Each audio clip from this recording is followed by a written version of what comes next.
HD1 Burlington, Philadelphia. A Beasley Media Group station live from the Comcast Business Studios. 97.5, The Fanatic. Now, the John Kincade Show. 97.5 The Fanatic and 97.5thefanatic.com. Just heard them on 6ABC wishing you a happy President's Day. I've never done that. I don't think I've ever wished anybody a happy President's Day till now. Happy President's Day, Bob. Pat, happy President's Day. I don't know many presidents, so I don't. Well, Daryl Morey. Okay. Okay. Happy Keith President's Jones. Day. Yeah. Keith Jones. Is Dave Dombrowski president? I think he is, yeah. So, I mean, Dave Dombrowski? President? Okay. Well, other than Zachary that, Tyler. He was number 11. very good on that one. 12. Oh, now we can do it to, what's his face? Couturier, we can wish him. Yes, we no, wish. that's He's a captain. Captain, dude. Come It's on. not Captain's You Day. didn't know your presidents? Yeah, so The way everybody was so excited about it, I thought he was named president. Happy. My God. You did a whole segment on it. we Yeah, did. I heard. We were because in leadership, You'll leave it at that. leadership was not. I know Bob does not like leadership, so we were glad. We're actually glad that day the topic was not when Couturier was named the captain. Was not a big deal as we get started this morning. Good to have Bob back. You feeling well?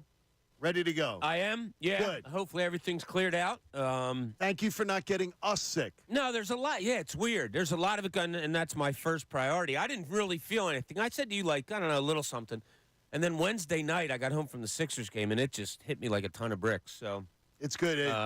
yeah, there's a lot of stuff going around, so just watch it's out for terrible. other people and protect each other and all that stuff. I was told to still remember, like the other day I went to my 3-month checkup and it was like, still remember your immune system is really still crap.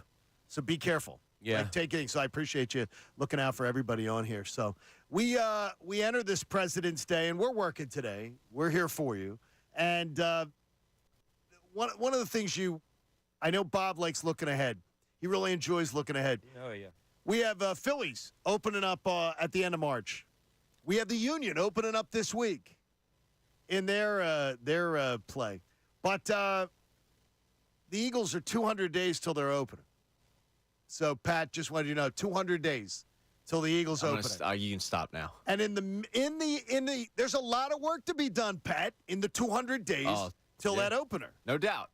There's a ton of work. 200 days is a far away. It is a long way to go, but there's a lot of work to be done. We have free agency appearing in around 3 weeks. We have less than 3 weeks. We've got, then we'll have the draft. Then we'll have mini camps and training camp and everything. So 200 days of content coming your way as this team tries to come together for next year.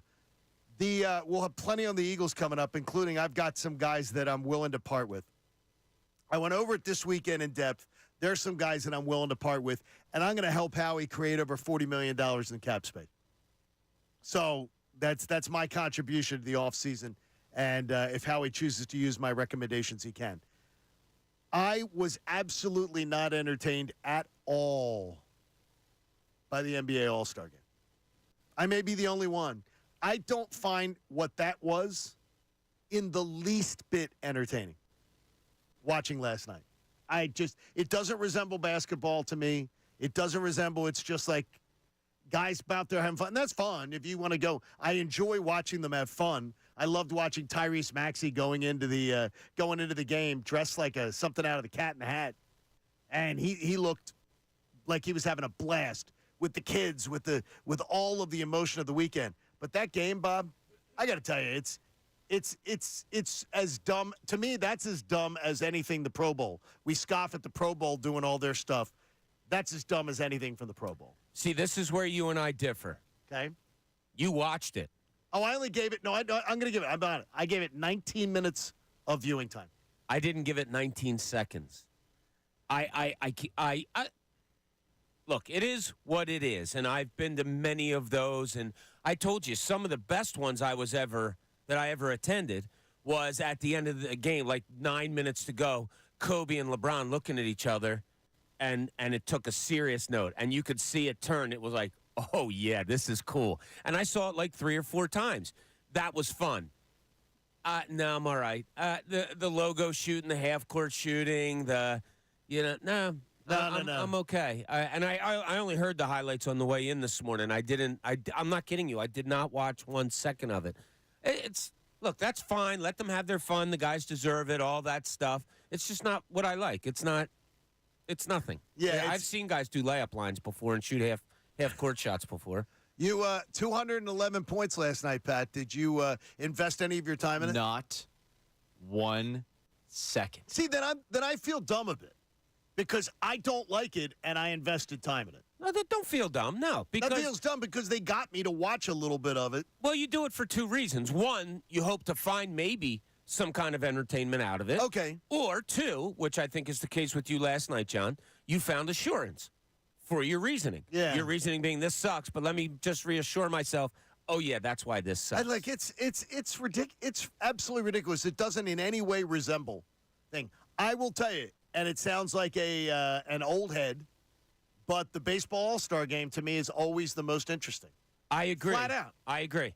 Because they play baseball. You have somebody throwing a ball 95 miles an hour. And they don't play half-assed. They don't like this. No. They were laughing at each other, and they were clapping for each other, like opposing teams clapping for each other. I mean, they're just having fun. But to me, that's like watching something out of a rec league. Yeah, the only two things that I liked, and they were real competition, I thought. The skills thing, I don't think that's a competition. That's kind of just fun, and guys going half-assed. One of the guys was shooting left-handed, when he was right-handed. Like but the three-point contest, they try. And, you're trying to make shots, and you're going up against the clock, and you're trying to put up points. That's my favorite part. And then the Steph Curry versus Ionescu, I thought that was really cool also because, hey, she was making shots. And she was. She really did. She pushed him for a little bit. Oh, God, she put up a score that would have had her. Yeah. So he had to make shots to win it. So that was the only part of the NBA weekend that I enjoyed at all. We had the dunk contest on. The dunk contest was lame. It was lame. Yeah, bringing Shaq out. You knew you were going to win it if you do that. I'm not. Nah. Everything else, the three-point contest, that's I could live on that for the weekend.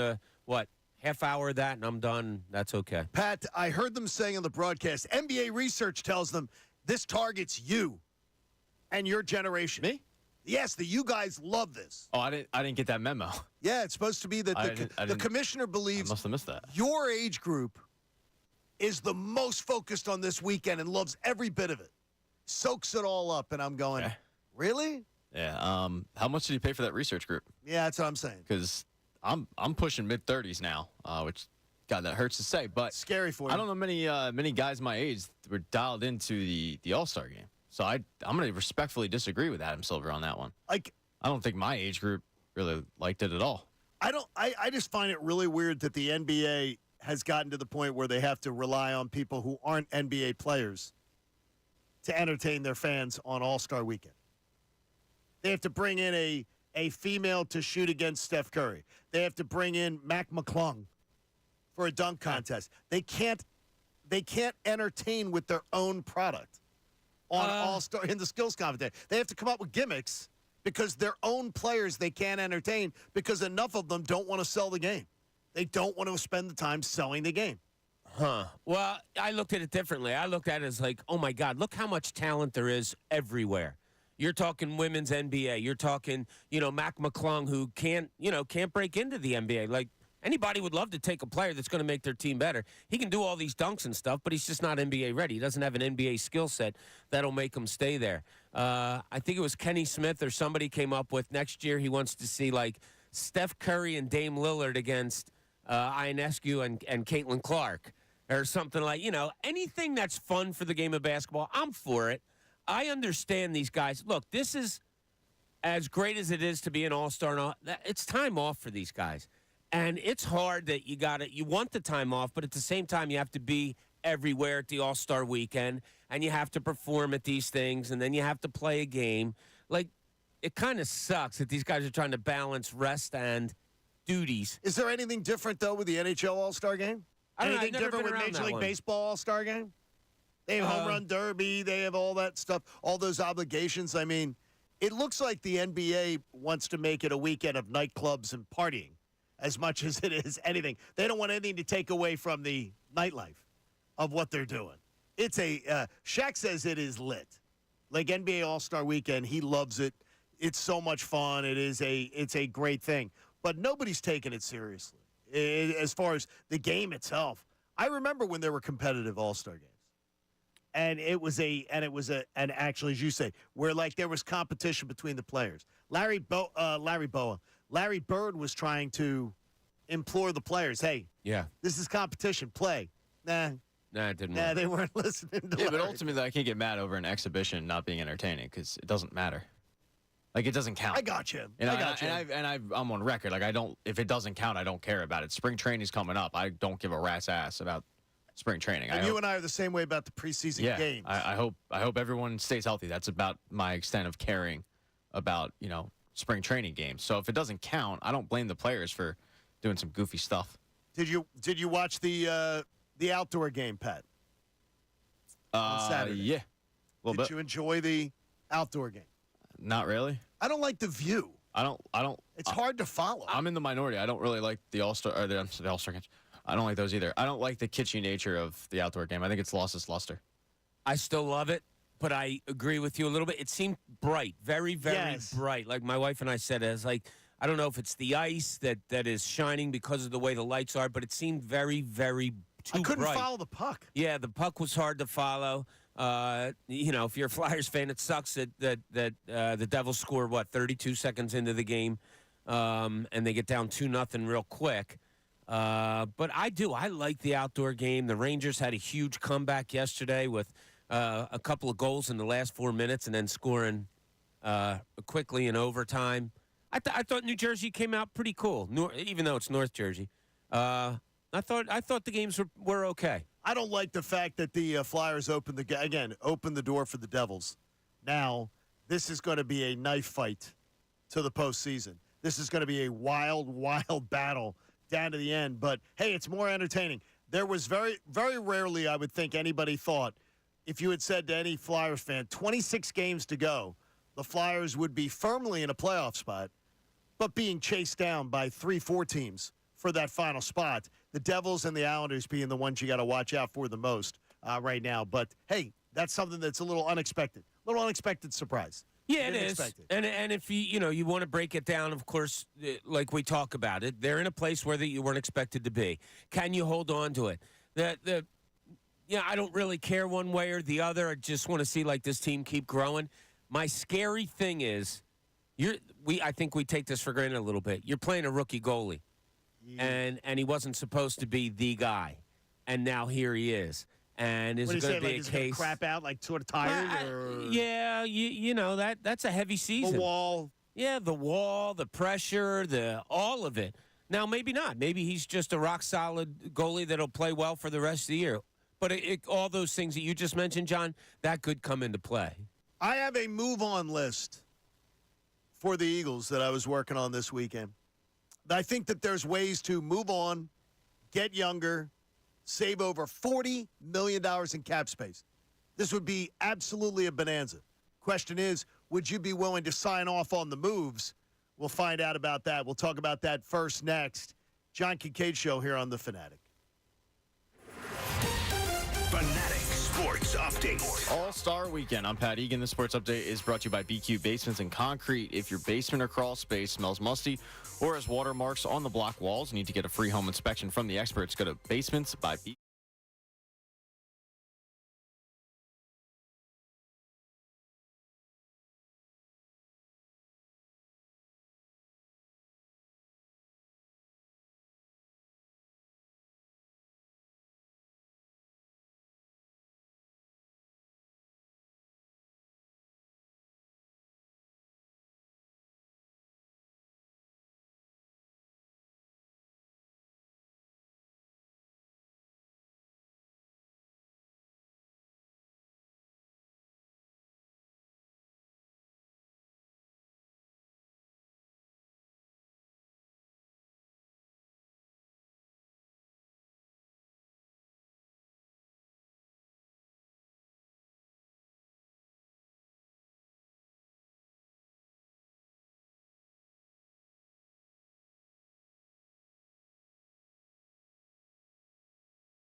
97.5 The Fanatic and 97.5thefanatic.com. I hear that Philly Sports Trips commercial there. 200 days till the Eagles opener, but we got lots of stuff before then.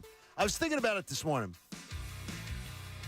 You got the potential for the Eagles, for the Flyers to crash into the playoffs in a year when you never expected them to be in a playoff race, and they are, where it seems like all the games are going to be important down the stretch, which is pretty amazing. You got the Sixers, and you had the indecision over whether or not you're going to be able to have Joel Embiid come back and contribute to a run. And at the end of March, you have the Phillies getting ready to start their campaign, a long campaign. But the Phillies having that chance, too. There's so many exciting things going on, like in the next month and a half. You're not going to want to miss it. And, the Fanatic will be over it. Wait for baseball. Yeah, that's how I feel, too. Yeah. Just love that time of the year. But isn't it weird, though, that we're leaning towards we feel more like mine right now is I'm itching for baseball. And we really do have two really interesting stories in the winter sports. We do, yeah. This whole Embiid thing, and I hope we get some questions answered this week. I think I'm going to go down Wednesday night or whatever, but to see what the progression of Joel Embiid is. Now, the cool stuff was with the Sixers. I was down there Wednesday night before they went on the All-Star break, was that Nick Nurse said, and you guys may have covered this, I don't know, that he said he's expecting everybody except for Embiid to be back practicing on Tuesday. That's which great is thing. Tomorrow. So does that play into what I was speculating the other day, that they just said, why rush them back for a game before the All-Star break? Sure. Give them the whole time off? Sure. There's probably a couple guys like they could have gone maybe a game or two. And you say, nah, why? Don't worry about it. Come back after the break. We need Make you sure long you're term. fully healthy. Yeah.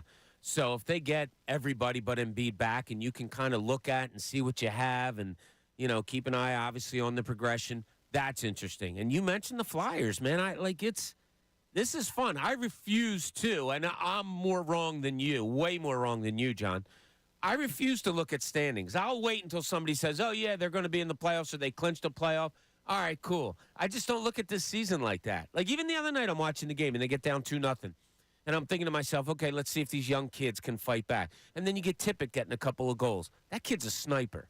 Like, And that kid is a scorer. I wanted Pat to have a speak on this because I thought of this myself, Pat. The idea that Chuck Fletcher gets a lot of crap. Yeah. He got a great deal for Claude Giroux, who literally screwed over the franchise by saying, there's only one place I'll agree to go. Yeah, he did. And he got a great return. It's got to be the best thing he ever did for the franchise. I mean, check the tape. I said it at the time. Yeah, you did like him. I liked the deal at the time. You got a future first-round pick, and you got a kid who was drafted 10th overall who never had a spot in Florida because the Florida lineup was so loaded, and if you gave him top 6 minutes, he probably would produce. He's scored big time at juniors. There's a reason why he was drafted so high. In a lot of ways, it made a lot of sense. Yeah, it's probably the only good move I can think of that Chuck Fletcher made throughout his tenure. I tried to think the other night of another one that I'm really was like, okay, I really like that move. This will be his legacy. That first round pick that they got from Florida too. It's going to end up being late first round, but you still are going to get a talent that should be contributing to your team for years to come. Scouting department needs to get to work, but yeah, you figure first round in the NHL is not the first round in the NBA. It's more of like the NFL. Right. And if with the right scouting department, you can absolutely hit on those guys. So it was a really good trade. Other moves that Chuck Fletcher made, Did he hire Tortorella? Yes, he did. He did, yeah. That's you got to give him that one. I don't mind. I forgot. You know what? Signing. I forgot about that. I didn't mind the Deloria signing, but My wife's favorite player. Deloria, just because he beats the crap out of people. She loves the fights. She loves the fact that when the young kids are getting picked on, that Delorier's over there to give somebody a face wash or to push them around. She loves Deloria. Absolutely a fan. So, look, there's a lot of good things going on, and you obviously your flagship station for the Sixers and the Flyers, 97.5 The Fanatic, and we will be anxiously awaiting baseball, too, coming up at the end of the month of March, too, and plenty of storylines there. I've already been looking, though, at math. I love math. The Eagles wake up this morning with around $21 million in salary cap space for next season, and I found a way to give them $40 million more, Bob. $40 million. $40 million more or up to $40 million? No, $40 million more plus this $21 million they already got. Wow. I mean, so Look at you. now it's going to require, and I tried to make moves that I thought were logical, not moves that just say, what can you do to say, like just, okay, cut this guy, cut this guy, cut this guy. It's $40 million. You've done it. I tried to make moves that were more logical, and I kept around two guys that one of them I think is going to surprise you, that I decided to keep around. I wanted to could I create $40-some million in salary cap space? And I did. I said goodbye to Fletcher Cox first. Fletcher, we appreciate you, and you joined us on the show in December. We loved hearing from you. You're going to be, as Pat points out, Hall of Fame player, a Eagle legend forever. But I'm willing to let him move on next year if he does want to play for the Pittsburgh Steelers, like he made a statement publicly that he would like to play for the Pittsburgh Steelers. I'm letting Fletcher Cox walk. He's not under contract though for next year, right? But you paid him $10 million this year, so right, you're saving $10 million off of what you're that's $10 million you have to spend on somebody else. Compared to last year's cap, that's $10 million you have to spend on someone else. Okay, so that's why I was just trying to get the parameters. Oh right. no. You have $21 million going into next year. Yes. But he doesn't count against that at all. No, he doesn't count against the cap. You're just using that as. But I'm saying I have $10 million then to spend on someone else. But I've got another huge number that I'm going to give up right now. I'm going to be able to save the team $13.5 million again by just taking a $700,000 dead cap hit and saying, Kevin Byard, I didn't see enough when you were here to think that we've got to have you around at that price tag. So unless there was a restructuring, and that would potentially be in the cards, Kevin Byard, you're gone. And from that, just off the books there, you take a $700,000 dead cap hit. But between not bringing back Byard and not bringing back Cox, that's $25 million less that was on this year's payroll that won't be on next year's. That's significant. Would you be okay, Pat, Cox and Byard being gone? What's the salary if Byard comes back again? If Byard comes back, he's going to make $14.2 million. Yeah, You got to go. That's a hey, bud, we can restructure or you can find a new job. Because he's going to only be a $700,000 dead cap hit. Yeah, that's an obvious. Hey, we'd like to have you back. Just we're not paying you that. And he might be willing to come back cheaper because he talked about the impact of coming home and how much that meant to him. So that's a guy that you either let walk or offer him a lesser deal. And also too, I'm making it clear here. I'm not trying to trash Kevin Byard, but I'm not paying Kevin Byard $14.2 million. No. I'd be fine if they said, we're going to bring back Kevin Byard at $8 million. We're going to bring back Kevin Byard at something else that's much more doable, that Howie could work it. But right there, you're saving yourself some money. Well, and I think when they traded for Byard, this was kind of probably the plan all along. I don't think they planned on keeping Byard at $14 million because the dead cap is so low. So my guess would be that they are already planning on cutting him, and if not, as I said, they'll probably ask him to restructure and take less. Yeah, he was under 2 last year, right? So I mean, in the cap number. Yeah, last year was a bargain. You couldn't beat that. Yeah, you couldn't beat that. I'm also saying goodbye to somebody that Pat's not going to like me saying goodbye to. And it's only going to honestly save you $2 million in cap space. It's going to save you $2 million. Goodbye, Avonte Maddox. I can't continue to build around a guy and count on a guy to be part of the solution when he can't stay healthy. And it's only going to save you $2 million in cap space. He's got a dead cap hit of 7.7. I've got to say goodbye. And Pat, I know you've been vocal on this one. You want Avonte back, correct? Yeah, I mean, for the savings of $2 million, if it was more, I'd understand what you're saying. And there's a lot of speculation that he might be a cut casualty. But for $2 million, finding a slot cornerback, not exactly easy. We saw what happened when the Eagles won the Super Bowl with Patrick Robinson. He almost was cut, and then he kind of transformed his career as a slot corner. So I'm keeping him. I understand the frustration of he is never seemingly healthy, but I'm still keeping him because I don't think the juice in that sense, the $2 million, is really worth the squeeze of trying to find another slot corner. Last two times he came back from injury, he ended up in the tent in the first game back. Like, I mean, it just is. Yeah, he just can't stay healthy. And we had him on this show. He used to be a regular guest on this show, and I think the year he was fantastic bad, guy. he was hurt that whole year too. So I don't laugh at injury. I feel bad for the guy, but part of ability is availability. So if you don't have that, you got to take a good long look at it. And Jason Kelce. And this is the one that's going to, hurt feelings.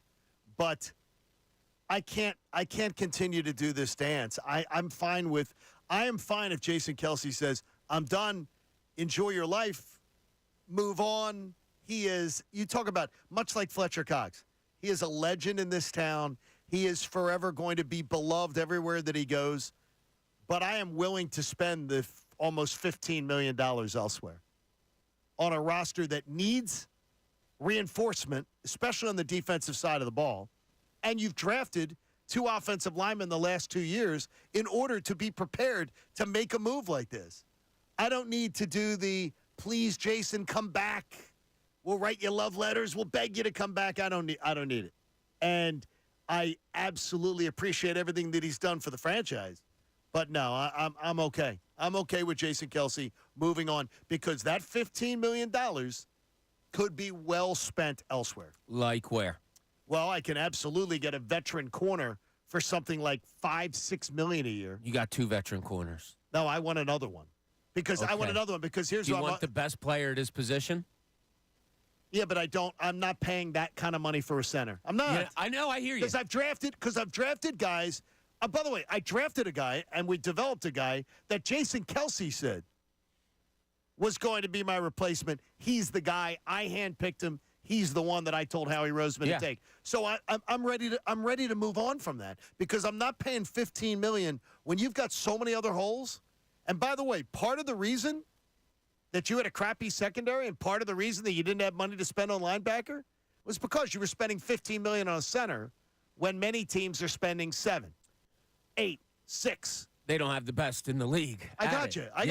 I'd be careful of that one. To just say, I'm done with the, goodbye, hello, which one is it, who cares?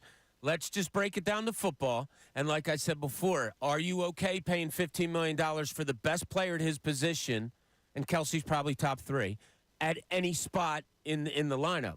Oh, he's absolutely everybody would top probably 3. say, sure, I'd pay 15 for a top corner, 15 for a top, linebacker, for the best in the league at, you name it, where 15 isn't bad. So that's, if you just break down the business aspect of it, just be careful on that one. Oh, I know. Yeah. I know that we need to be careful. I know that it is something you have to be careful about because he's tremendous. But I would rather see the defense reinforced. $15 million bucks goes a long way on defense. You could get a veteran linebacker in here, and you could probably play him 7. You could get a veteran corner and a veteran linebacker. Haven't they done that? Yeah. Well, no. You paid them like 2. No, you were shopping at Big Lots.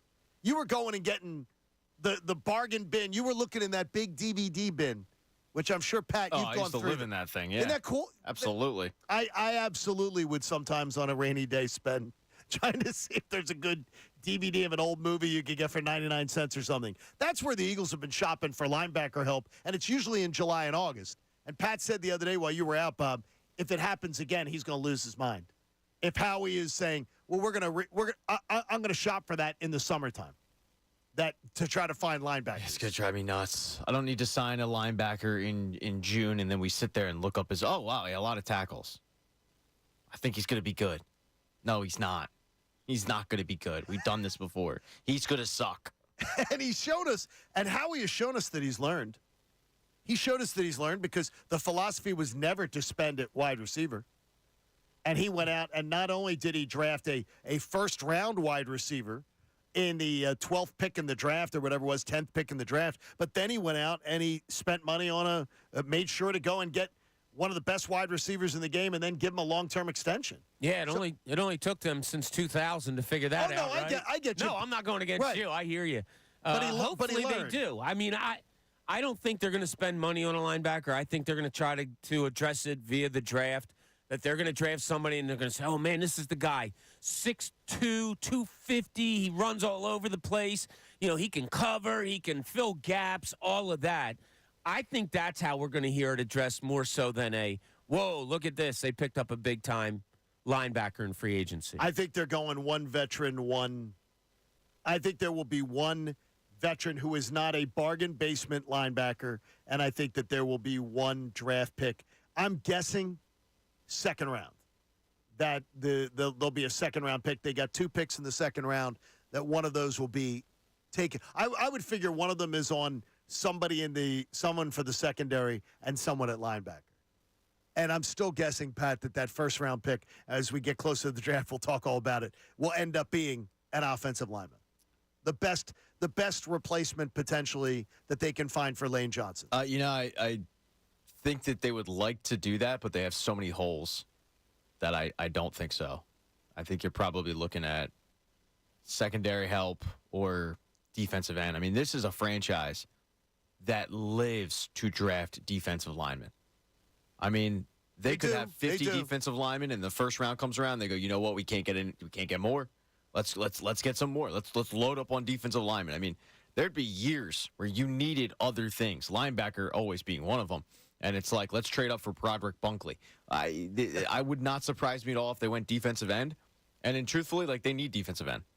They desperately need defensive end. So I don't have a problem with that. But you guys know, I mean, I talk about it all the time. They do need to find a Lane Johnson replacement eventually. And I would like that guy, whoever he is, to learn under Lane Johnson the way that Cam Jurgens was able to learn under Jason Kelce. You've honestly called for that 2 drafts in a row.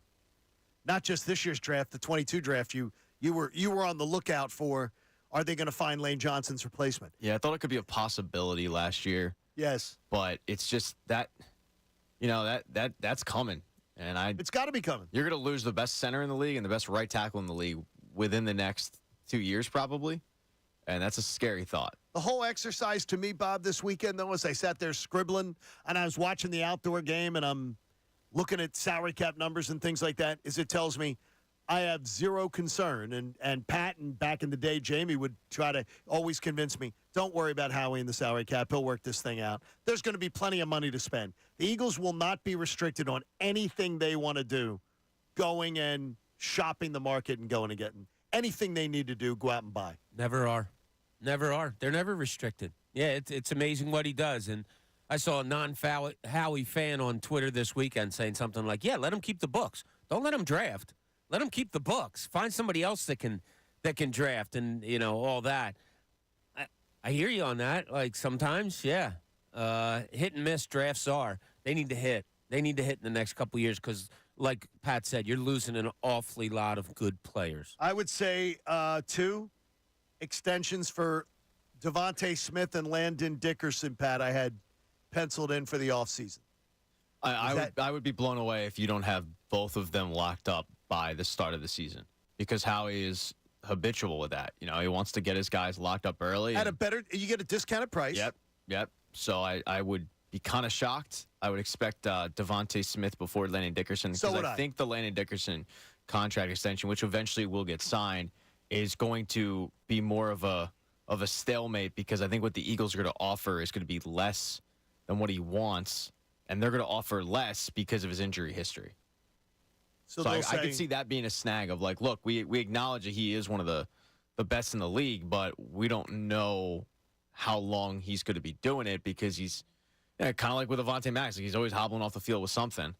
But he's been reliable, though, as far as being available. But you know how the NFL works. I get you. I get you. It's such a weird league where they love reliability until it comes to contract negotiations. And, like a prime example is Malcolm Jenkins. Malcolm Jenkins missed like 1 snap his entire Eagles career, and then when it came for a contract, they used it against him. So they'll use anything against you to lower that number down. But with him, it's kind of a real concern because he dropped to the second round because of injuries. He's been injured in his Eagles career already. He's somebody that I kind of hold my breath every time he hobbles off in the blue tent. Well, he's a guy that comes in with 2 knee and 2 ankle surgeries, right, from college. Yeah, that's what I mean. Like he's kind of already busted up. It is a hold your breath type of thing. But when we saw him and talked to him and had him on the show, God, he's ginormous. He is. And he's good. And he's just that guy And that he you is want nimble and athletic. It is funny. You go to put, pen to contract if you're the Eagles. There probably is a little shaking going on if you're giving him a lot of money saying, God, I just hope this guy stays healthy, as you always do. But he does have the history. So the numbers, it's a very good exercise for you. If you're any other extensions, Pat, you would think on the horizon? I mean, those are the two big obvious ones. I don't think so, though. No, I don't think so either. I think you're pretty much good when you look around and you go like, all right, I mean, defensive side of the ball, you're not really extending anybody other than Hassan Reddick. Milton Williams, he's up in 25.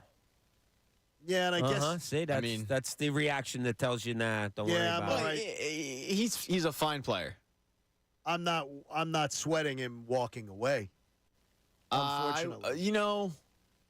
Sweating it, no. But I would be disappointed if he walked away. Like, to me, I always hear people talk about Josh Sweat. Josh Sweat disappears for too long a periods of time for me. I don't want to see Josh Sweat gone. But when I hear people talk about Josh Sweat, I'm always like, okay, I watch a different player than they watch. Josh Sweat disappears. He's anonymous for like 4 games every year. He's anonymous for it seems like long stretches where he doesn't make an impact, and then he has bursts where he shows you what he's about. I'd be willing to bet that that's probably the majority of pass rushers in the NFL. We've just been it's a little bit skewed because we've gotten to watch Hassan Reddick, who doesn't go absent.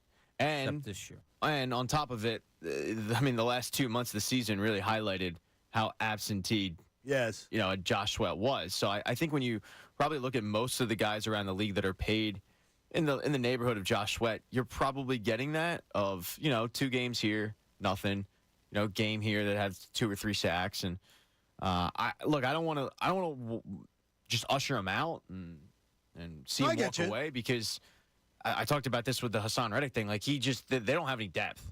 So eventually it's like, well, I don't mind if this guy leaves and I don't mind if that guy leaves, and then you're sitting there going, crap, who's going to do the job? The hardly the top of my wants list, but the Phillies went out and made a deal that seems to have everybody smiling. What's so good about it? We'll talk about it next as we get closer and closer to the 2024 Phillies season. John Kincade Show on The Fanatic. Fanatic Sports Update. Dane takes MVP. I'm Pat Egan. This Sports Update is brought to you by Mattress Firm. Don't miss huge limited time savings on better sleep during Mattress Firm's President's Day sale. Shop in-store today.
and WPEN HD1, Burlington, Philadelphia. A Beasley Media Group station. Broadcasting live from the Comcast Business Studios. Powering possibilities. 97.5 The Fanatic and 97.5thefanatic.com. The John Kincade Show with Bob Cooney and Pat Egan continues. 97.5 The Fanatic and 97.5thefanatic.com. You think, Pat, do you think Scott Van Pelt's pretty cool? You like him? Yeah, I like Scott Van Pelt. You like Van Pelt too, right? I do, yeah. Scott Van Pelt last night got the "Okay, Boomer" treatment Whoa. on Twitter, and he was laughing about it. And he's the border Really? he's borderline boomer, but it's he says it's really simple. If you don't care, neither do we about the NBA All-Star Game. It's very clear because it's the people don't care about it because the players don't care about it. And he said it's really simple. If you don't care, neither do we. Oh my gosh, did he get the "Okay, Boomer"? It's great. You like Boomer. You like competitive games. He goes, yeah, because it's not a huge statement here. He loves the NBA. Yeah. But he hates the All-Star Game product. He thinks it's stupid. He thinks it's not. It is not. The players don't take it seriously, so why should he? Or Yeah. why should anybody else? I don't go as far as hate or, all of that. It's just not for me. So, I cannot watch something and not say I hate it. It's not for me. I've been to them. When you're there, Saturday night's really cool. The All-Star Game is almost anticlimactic. Once you get there, it's cool to see the stars and all, and they get introduced. And then the game starts, and it's a layup line that, with some three-point shooting and all. And it's not all that. All right, when the Phillies, everybody was talking about the Phillies getting ready to make one more deal. They got one more deal in them. They got one. We all last week, and Bob especially, Thursday, Friday when you were out, it was like, look, everybody's itching. The Phillies seem to have one more deal in them. I got to tell you that a utility outfielder was not my idea of the one move in them, though I like the move. It wasn't what I was expecting. Whit Merrifield, now a Philadelphia Philly, right-handed bat, can play second base, can play the corner outfield positions. 1 year, $8 million with a club option for another year after that. That's good, I guess. But it wasn't the Phillies have one more move in them. Whit Merrifield wasn't it for me. It gives them versatility, right-handed bat that can play positions where they currently have left-handed bats, so potentially to be able to move around, especially when this Phillies team saw last year that they sort of ran out of guys in the batting order when it was a critical opportunity. But Whit Merrifield wasn't the move that I was thinking about last week. If Phillies have another move in them, Whit Merrifield wasn't it. No, it's not going to be the, oh, right, they got him. I like it a lot. I do like it a lot. And if we go back and probably replayed our conversations from when they were playing the Diamondbacks and striking out and swinging wildly and not moving guys and all that, that's exactly what he is. He puts bat on ball. He moves runners. There's a stat that he was one of the leaders in the league again last year in having productive outs, meaning he moved runners on his outs, or he scored a guy from second base with an out, whatever. He puts bat on ball. And he's up there in age, and his second-half numbers fell off last year. His first-half numbers were really good. Well, he's 35, so it's hard. Yeah. Still had 21 stolen bases last year, which would have been third on the Phillies. Had like 11 infield hits, which would have been third on the Phillies. I like it. I like a bat-on-ball guy. To me, it just reeks of reliability. And if you're going to throw that guy in at, I don't know, every once in a while at second, at third, in the outfield, I'm okay with it. Like, that's the utility guy that I like. It's not the big splash, but I really like it. Really like it. How much does it, the question I would have is how much does it really change their chances to win? Because that's the one thing is that when I hear Major League Baseball insiders talk about the Phillies are one move away, they're hovering on a move. And to me, just Whit Merrifield's not it. Well, what would be it? I would say I'll take another pitcher. So who says that they can't go get another pitcher? I mean, does an $8 million Whit Merrifield take them out of the running of a Montgomery? I would say no. I don't know. Until I see a deal done. Yeah, I mean, but like this doesn't. You're right. Until you see a deal done, there's nothing that tells you that this would prohibit you though from doing it. And you got a guy that can play all three outfield positions. You got a guy that can play the second. Yeah, like this is a guy that's going to save you a lot of miles for your starters come the postseason. And he also is a threat on the base pass, whereas late in the game, if you do need to make a defensive substitution, instead of putting a Christian Pache in there, okay, I like Pache, but Bob, you don't like him. So we all agree that Whit Merrifield is a much bigger upgrade. So Schwarber walks in the late innings, in the ninth inning, and then you put Whit Merrifield in there to get some speed on the base pass, and you're not subtracting any defense for it at all. I mean, that's, to me, for $8 million, this is a great move. I mean, he's literally what you wanted Scott Kingery to be. When you moved Scott Kingery to the outfield, which was the dumbest move in the world, and I think it just ruined his career, when you did that, having never played outfield, you were doing so with the idea of we can turn him into a Whit Merrifield. And now you got Whit Merrifield. Now, granted, he's 35 years old, but, I mean, he's still got some left in the tank. I love this move. I mean, to me, this is for $8 million. Because it's $8 million. Like if they had paid double digits, if they had paid 10 or more, yeah, I'm sitting there going, all right, it's a little much for Whit Merrifield, and you're probably out on some of these guys. But to me, this is a load up move. I mean, this is a move that's going to get some eyeballs on it in terms of other free agents like a Jordan Montgomery. If you're Jordan Montgomery now, you're like, wow, a utility infielder's going to go. I'm here. Well, it's a utility infielder that was an all-star last year, and he was a starter, and he's willing to take a back seat on this team, where he probably could have started elsewhere. He's willing to take a backseat on this team. That tells me how good some baseball players think this team can be. And if I'm Jordan Montgomery and I'm sitting there and every day that goes by, I'm like, where am I playing? You know, and that Phillies offer might still be sitting there. I'm like, all right, why wouldn't I join that team right there? I mean, they just got Whit Merrifield to be a bench bat. That's a pretty damn loaded up lineup. It solidifies your roster. You know, a guy that you can plug and play that's going to be good. I'm more towards Pat. I do love it. And now, look, is it a game changer? Does this mean they're World Series more contenders than they were? Yeah, no, it's not like, you know, the Braves or the Dodgers signing, you know, huge arms to even be even better starting pitchers. But it's a rock solid move that I really, really like. I do. I'll even lean towards the love. When I heard it, I was pumped. And, yeah, I still, in my head, Snell, Montgomery, you can still do that, I think. Well, you should be able to. Sure. And if you do that and shore up this, you know, I'm not a huge fan of having light-hitting center and left fielder. I'd still like a big bat to come there. But a Whitfield, that just kind of shores you up everywhere. It kind of, like that last little piece that you kind of needed to say, okay, you can breathe a sigh of relief. We have that backup guy and a guy that can fill in. I like it a lot. Yeah, it's this is a veteran type of move.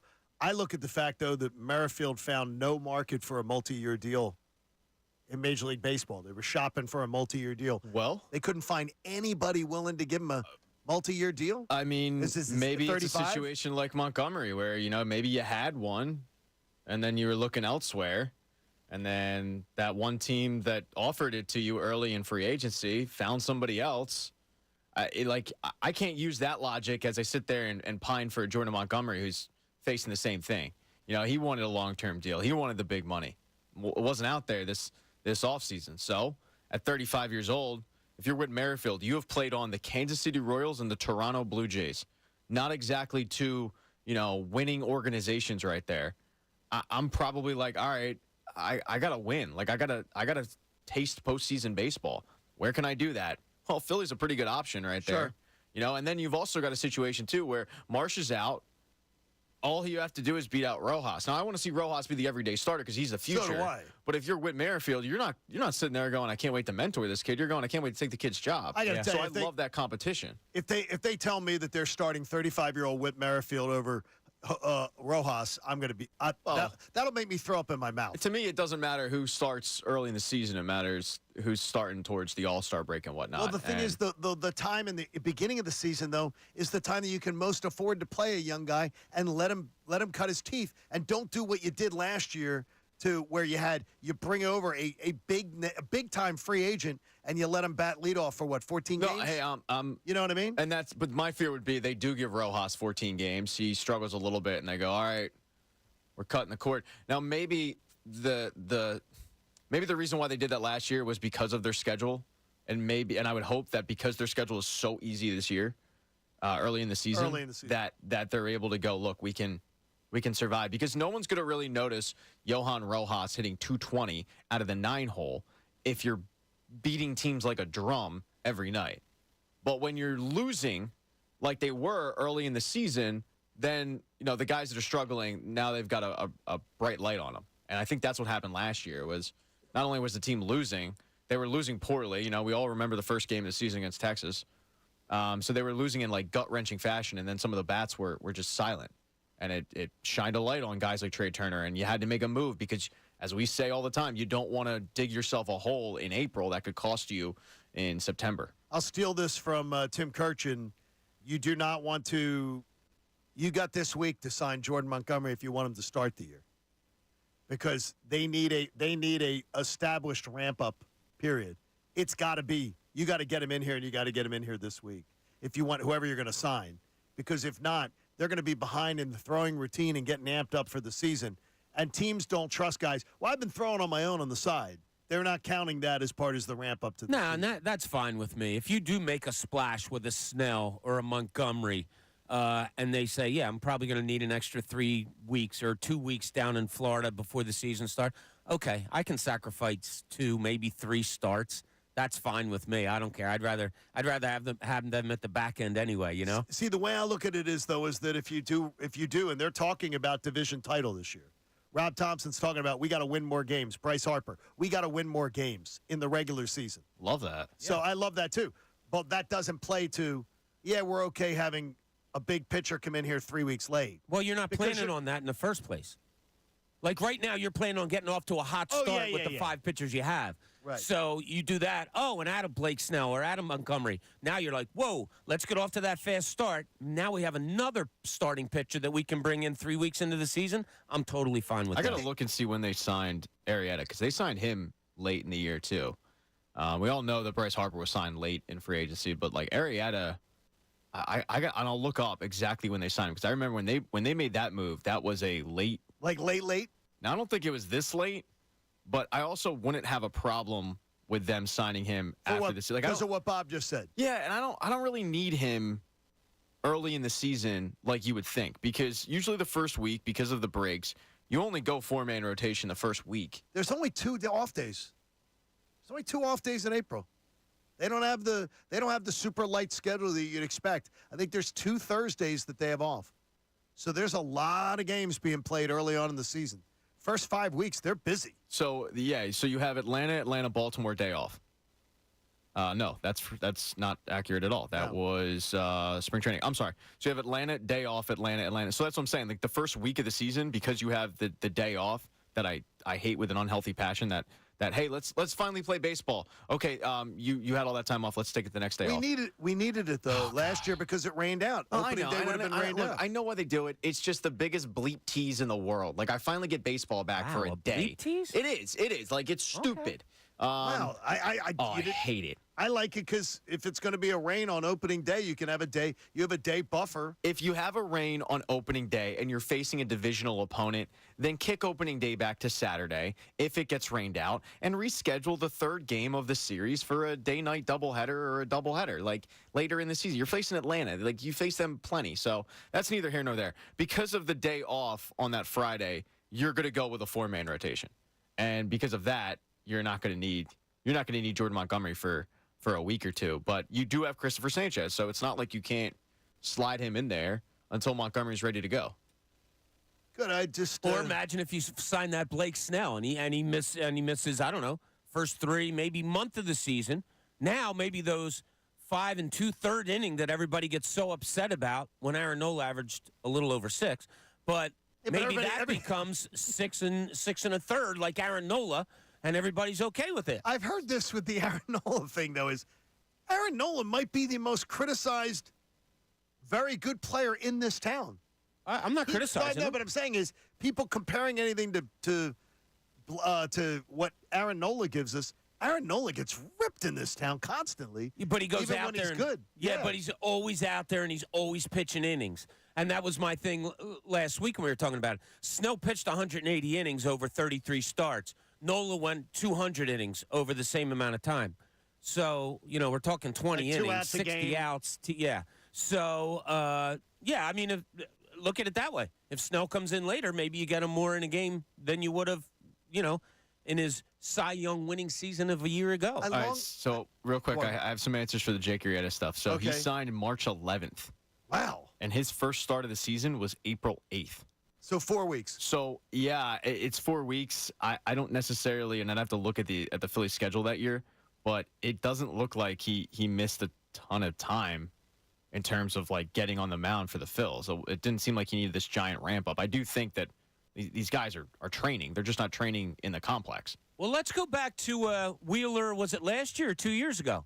Remember, he barely had a spring training. And he came in and started, right, Pat? You remember?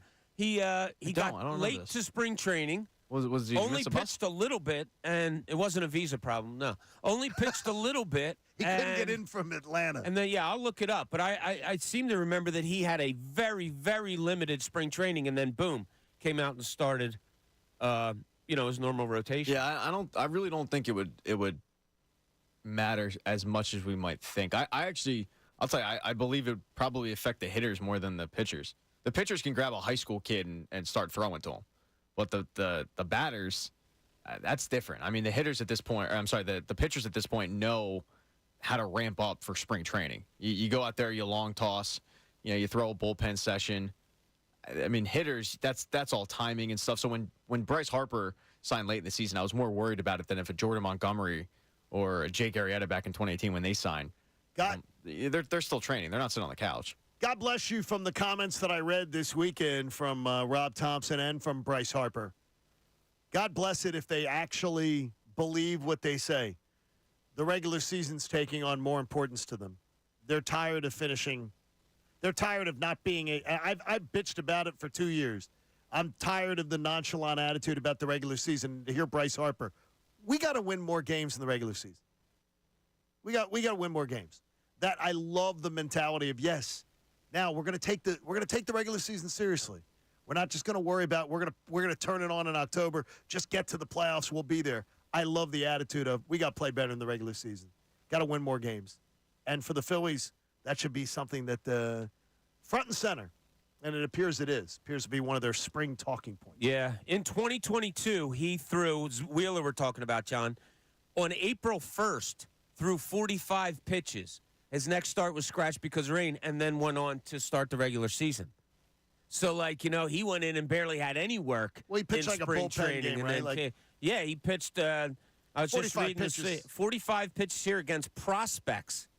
He was scheduled to start against the Blue Jays, but the threat of rain prompted the Phillies pitch him even. So, he barely had anything going in 2022 after pitching 213 innings a year before, and then, boom, was ready for normal schedule. Some people are just different.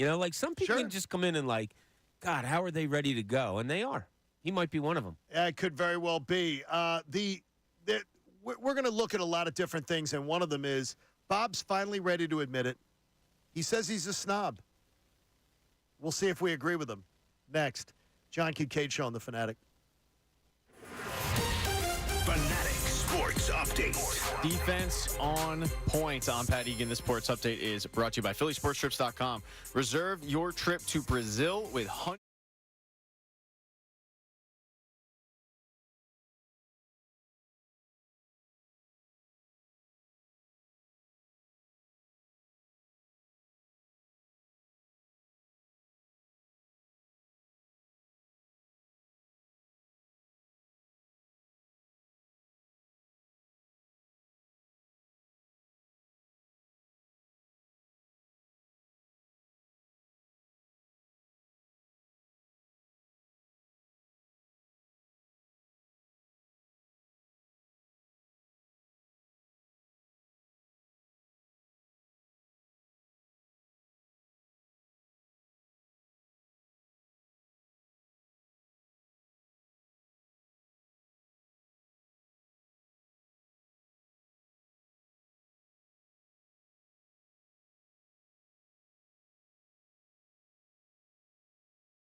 97.5 The Fanatic and 97.5thefanatic.com. You wish somebody a happy President's Day today. Think why. Phil Moore. Like, who is it? Your favorite president. Right now, Keith Jones has got to be right up there. Shout out to Grover Cleveland. Couldn't get out of a bathtub. Got stuck. Imagine getting beefy stuck boy. He gets stuck in a bathtub. Oh, imagine being the guy that gets called to get the president out of the bathtub he got stuck in. Yeah, Not fun. We have a problem. Yeah, exactly. President's in. Stuck in the bathtub. So, Again? Yeah, again. I don't know what my favorite story about him is, the fact that he got stuck in the bathtub or the fact that he bought a Model T and he was too fat to fit in it. That's sort of bad. Wouldn't you test drive? There's your President's Day knowledge for you. Don't you test drive? I don't know if they had test driving ability back in like 1910. I think David Dodge lets you at least get behind the wheel. I mean, David Dodge. If you can. If David Dodge was alive, he looks incredible for his age. All right, Bob, you made an admission in our show prep that you said you're a snob. I don't think of Bob Cooney as a snob. I don't think of you as a. Oh, I do. On what? Hey, he always looks down on people. You know, like the. You got a lot to say lately. I'm using this as an example. He looks down on the people that might watch like soap operas. Oh, yes, he does. I don't That look is down the on it. truth. You Yes, not at all. and he mocks them. Yeah, a little He bit. does. He looks down on I people. don't understand it. I don't mock it. He looks down on people that hate W's and L's. Yeah, he does. He hates. He does. You know, he looks down on people that drink out of tumblers. I'm sorry. Yes, big did John time. ask me a question, or did you have to dive into being asked this whole segment? The floor is yours. So, Bob, are you a snob? I don't know, but it comes back to what we were talking about earlier. You know how much I love basketball. Yes. That's not basketball. Sorry, last night was not basketball. It's almost the exact opposite of what I love about basketball. I don't like non-competitive stuff. Now, maybe if I was, or maybe if we were, let's put it that way. If the three of us maybe were high-end, unbelievably good athletic basketball players at one point and could do some of the stuff or close to some of the stuff that these guys do in this exhibition of a basketball game, maybe we'd enjoy it. I can't enjoy that. I just can't. I don't know if it makes me a snob or whatever it is, but that's not basketball to me. And I've seen many guys do layup drills, and I've seen kids grab basketball and shoot half-court shots an awful lot. Like, that's not basketball. And I, as I'm thinking that to myself last night, as I'm not turning the game on, I'm thinking, man, am I missing something? Am I just being a jerk here? Am I being a snob? You missed nothing. I don't think I did, right? You missed nothing. It was terrible. And it was so terrible that just guys literally doing this, having their arms swing by their sides. Oh yeah, you get when players pass them, or if it was embarrassing. It looks stupid. Yeah, you had a guy score 50 points last night, and he wasn't the MVP of the game. I guess what was it? And he didn't play the first quarter. 47% from 3-point last night. Who cares when nobody's in your face and nobody's? Yeah. I can watch you shoot in a gym, and you could probably do that. You got to do something different. Something. I don't know. I don't know what, but. And now, look, I know you don't want to run the risk of guys getting hurt and making it serious and going that way. So there's a fine line. You either play the way you did last night where nobody gets in anybody's way, so risk of injury isn't there, or you go 100%. And when you go 100%, you know how everybody else is playing, where guys are going to land, and you're probably not risking injury there. You can't go like half-ass because that's how guys get hurt. I don't know, but I love the NBA. I love basketball so much. I thought last night those kind of nights are like a detriment to the game to me. Yeah, and I know I sound like a snob, or if anybody wants to call me a boomer or whatever. I don't know. I don't like that. I don't. Well, as I said I told you, Pat, that, even Scott Van Pelt's getting grief. Just told, oh, come on. Like, come on, boomer. You don't like this. Who couldn't like this? This is fun. I don't find that fun. I don't find. I like to see the best players in the world compete, not compete. Purposely. And I understand why both sides have the case they did. Like, I understand why Scott Van Pelt took the side he did. I understand why you guys have the side you do, and I understand why the players do what they do. because I think, Bob, you laid it out. There's got to be some of these guys that go, I don't feel like doing this. It's old hat. Like a Tyrese Maxey going to the All-Star game is awesome. LeBron James going to the All-Star game, he's got to be like, could I just like rest? And that, I think, leads to a lot of these guys just chucking up threes. And that's what it was last night. It was a glorified three-point run. And I have no interest in doing it because defense has never really been in a premium. And ultimately, if the game doesn't count, like, I'm checked out on it.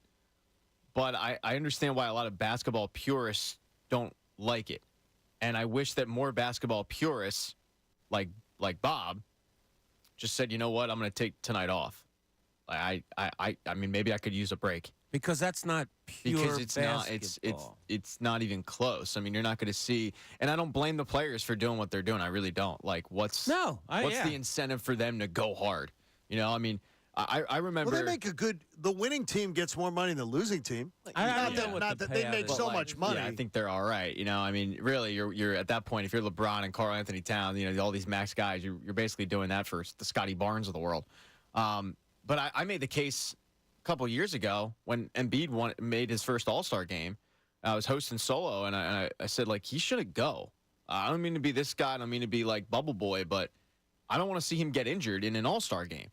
And I had a lot of callers call up and say, Pat, like, they don't play defense. What are you scared of? And I was scared of a fluke Embiid-esque injury that would have him out. But normally, these guys are going, I mean, 50%?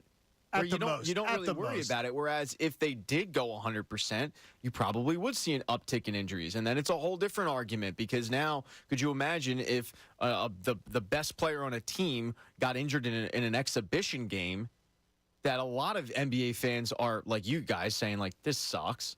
That wouldn't be good for the game at all. Like, if Dame Lillard had gotten injured last night, it's not good for the game of basketball. So, yeah, go 50% of the speed. I'm not going to watch. There's plenty of stuff on Netflix, and I'll see you guys on Thursday night. Dame Lillard's helping to sink the Bucks, so I'm glad that acquisition went down. This kind of made me a little nervous. He had a good weekend. He had a really good weekend, winning the three-point contest. He wins the MVP of a nothing game, but he's shooting half court. Like, that makes you feel good about yourself. I don't want Dame Lillard feeling good about himself going back to Milwaukee. I did say, like, he's really crunched them since he's arrived.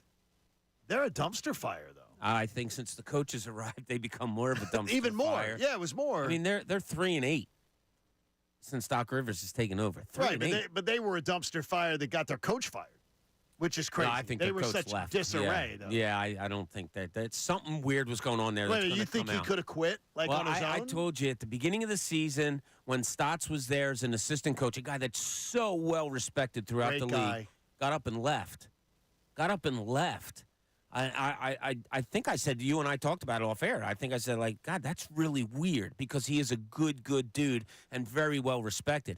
And then in the middle of the season, while they're doing well, they're second in the East at the time, a coach leaves, gets fired, whatever.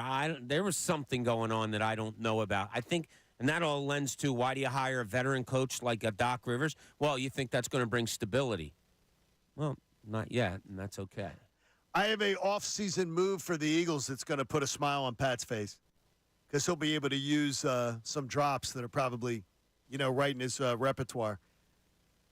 I don't need to see Marcus Mariota ever on my roster ever. I don't need him if I know that if I want to compete for something, that I've got a guy who was a multiple-time quitter. So I don't want him on my team. But I do have another guy that could back up quarterback on this team. Now he's got to miss 2 games. Now wait. I gotta find the drop first. All right. Okay. So you got to stall for me. Okay. He's going to miss 2 games. So right off the bat you're going to have to just, risk it at the beginning of the season. I think I know who you're talking about, and you've previously professed your love for this man. Yes.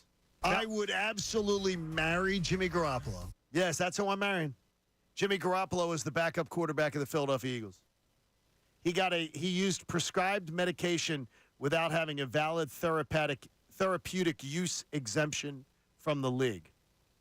So he will not appeal the suspension, and he's going to miss the first 2 games of the season.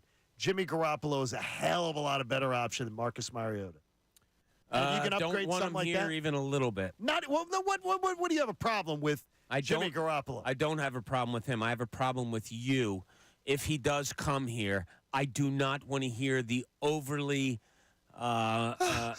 effusive praise of Jimmy Garoppolo. No. For a guy that's going to play 10 snaps out of the year, I know his name's going to be coming out of your mouth all the time. No, I do not want Jimmy Garoppolo in this city. I Stay went last away. night and Goodbye. found ball sacks. Yeah, no. You're done. I'm good. So you're finished with that. So Obviously, Jimmy that would be a Garoppolo. great backup to have. Yes. I can't imagine he's going to fall to that. All he because does of is a win, two-game win, win, no suspension. matter what. I mean, he's still viable. Yes. Viable might be too strong a word, but he could still make an impact in this league. To him just fall to the Eagles as a backup, I'd find that hard to believe, but maybe it will. I think that it's somebody that I don't see him getting a starting job. So if he's not going to be a starter somewhere, How old is Garoppolo now? About? I'm going to go. What do you think, Pat? 30, 32. Way to find out. Yeah, 31, I'm going 32. 32. Yeah, I'll go 32. And it may be 33. Could even be older. He was. Remember, Well, he was a fifth-year in New England senior. forever, right? Yeah, he was a fifth-year 32, senior. out of yeah, Eastern Illinois. 32. Look at that, Pat. Nailed it. We're good on the age with yeah, that one. Be a Some- good, look, it'd be a viable backup quarterback. Yeah, and I mean- a guy that if you had to go to, you're okay with it. All of those things. I think we saw last year Marcus Mariota in whenever you even got to see him. He is not an answer. He's not an NFL quarterback. He is not. I mean, I didn't see him last year, so Yeah. Well, you did. did I? Yeah, you saw him. You saw him in his first pass throw an interception for a touchdown. You saw him. You saw him in. You saw him in training camp in not spring training. The But you exhibition. just don't like him, though. No, I don't. He quit on two teams. He quit so I on don't one need him team. on. He quit on the Falcons. He quit on the Titans too. Did Walked he? down the Titans I don't too. care. I like the backup quarterback. I know that this is ridiculous and like absurd to say in Philadelphia because of what happened with Nick Foles. 99% of the time, if you're down to your backup quarterback, you're screwed. So sign but you anybody. need- Sign you guys. I don't Okay, care. what you need If they though. lose Jalen Hurts, this team's cooked. But Pat, what you need in the NFL is the same thing you need in the NBA right now, and we're watching it with the Sixers. All you need to do is stay afloat. You need to not go on if you were missing Jalen Hurts for 4 games, you need to not go 0-4. I mean, if you could tread water and go 2-2 with a backup quarterback that's viable, it matters. I think you could have treaded water with Marcus Mariota if you had to last year.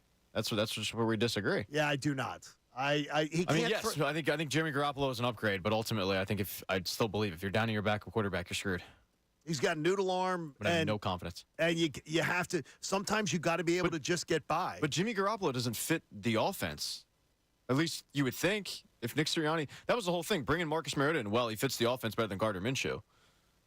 Does he fit Kellen Moore's offense? Maybe. I don't know. I'm fine with the move. I'm okay with it.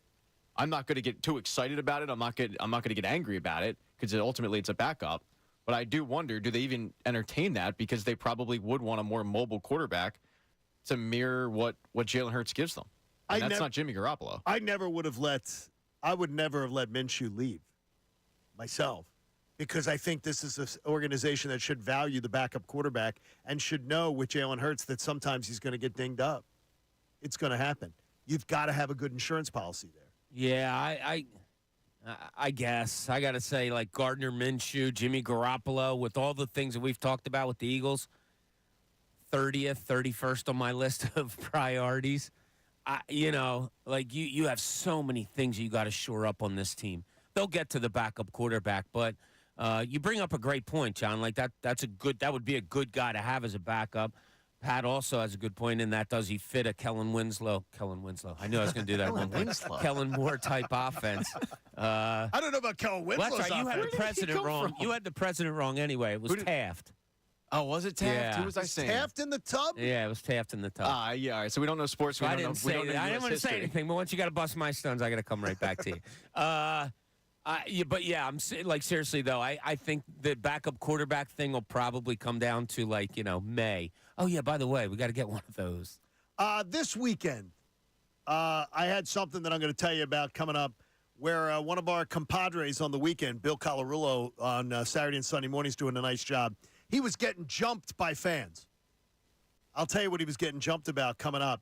But I wondered if Pat worries about this stuff more than we do. this topic. He worries about things more than Bob and I would. The new Nike Vapor Premier uniforms. And, Pat, the Major League Baseball players seem unified lockstep with guys like you who seem to be, from some of your social media, really like, what was this done by? Like the local sporting goods store? Worse than that. How could Major League Baseball allow their players to go out in trash-looking uniforms? And they are trash-looking uniforms, as depicted by Major League Baseball players who are calling it such. How can this happen? A great question. Look, Fanatics has become an absolute juggernaut in the industry. But Fanatics has a massive issue. They've had it for a while. Nobody wants to address it, but they don't have the infrastructure to take the demand that is out there. And a case in point is when Kelly Green jerseys come out, and you got to wait 2 months to get one. When James Harden gets traded, you got to wait a month and a half to get one.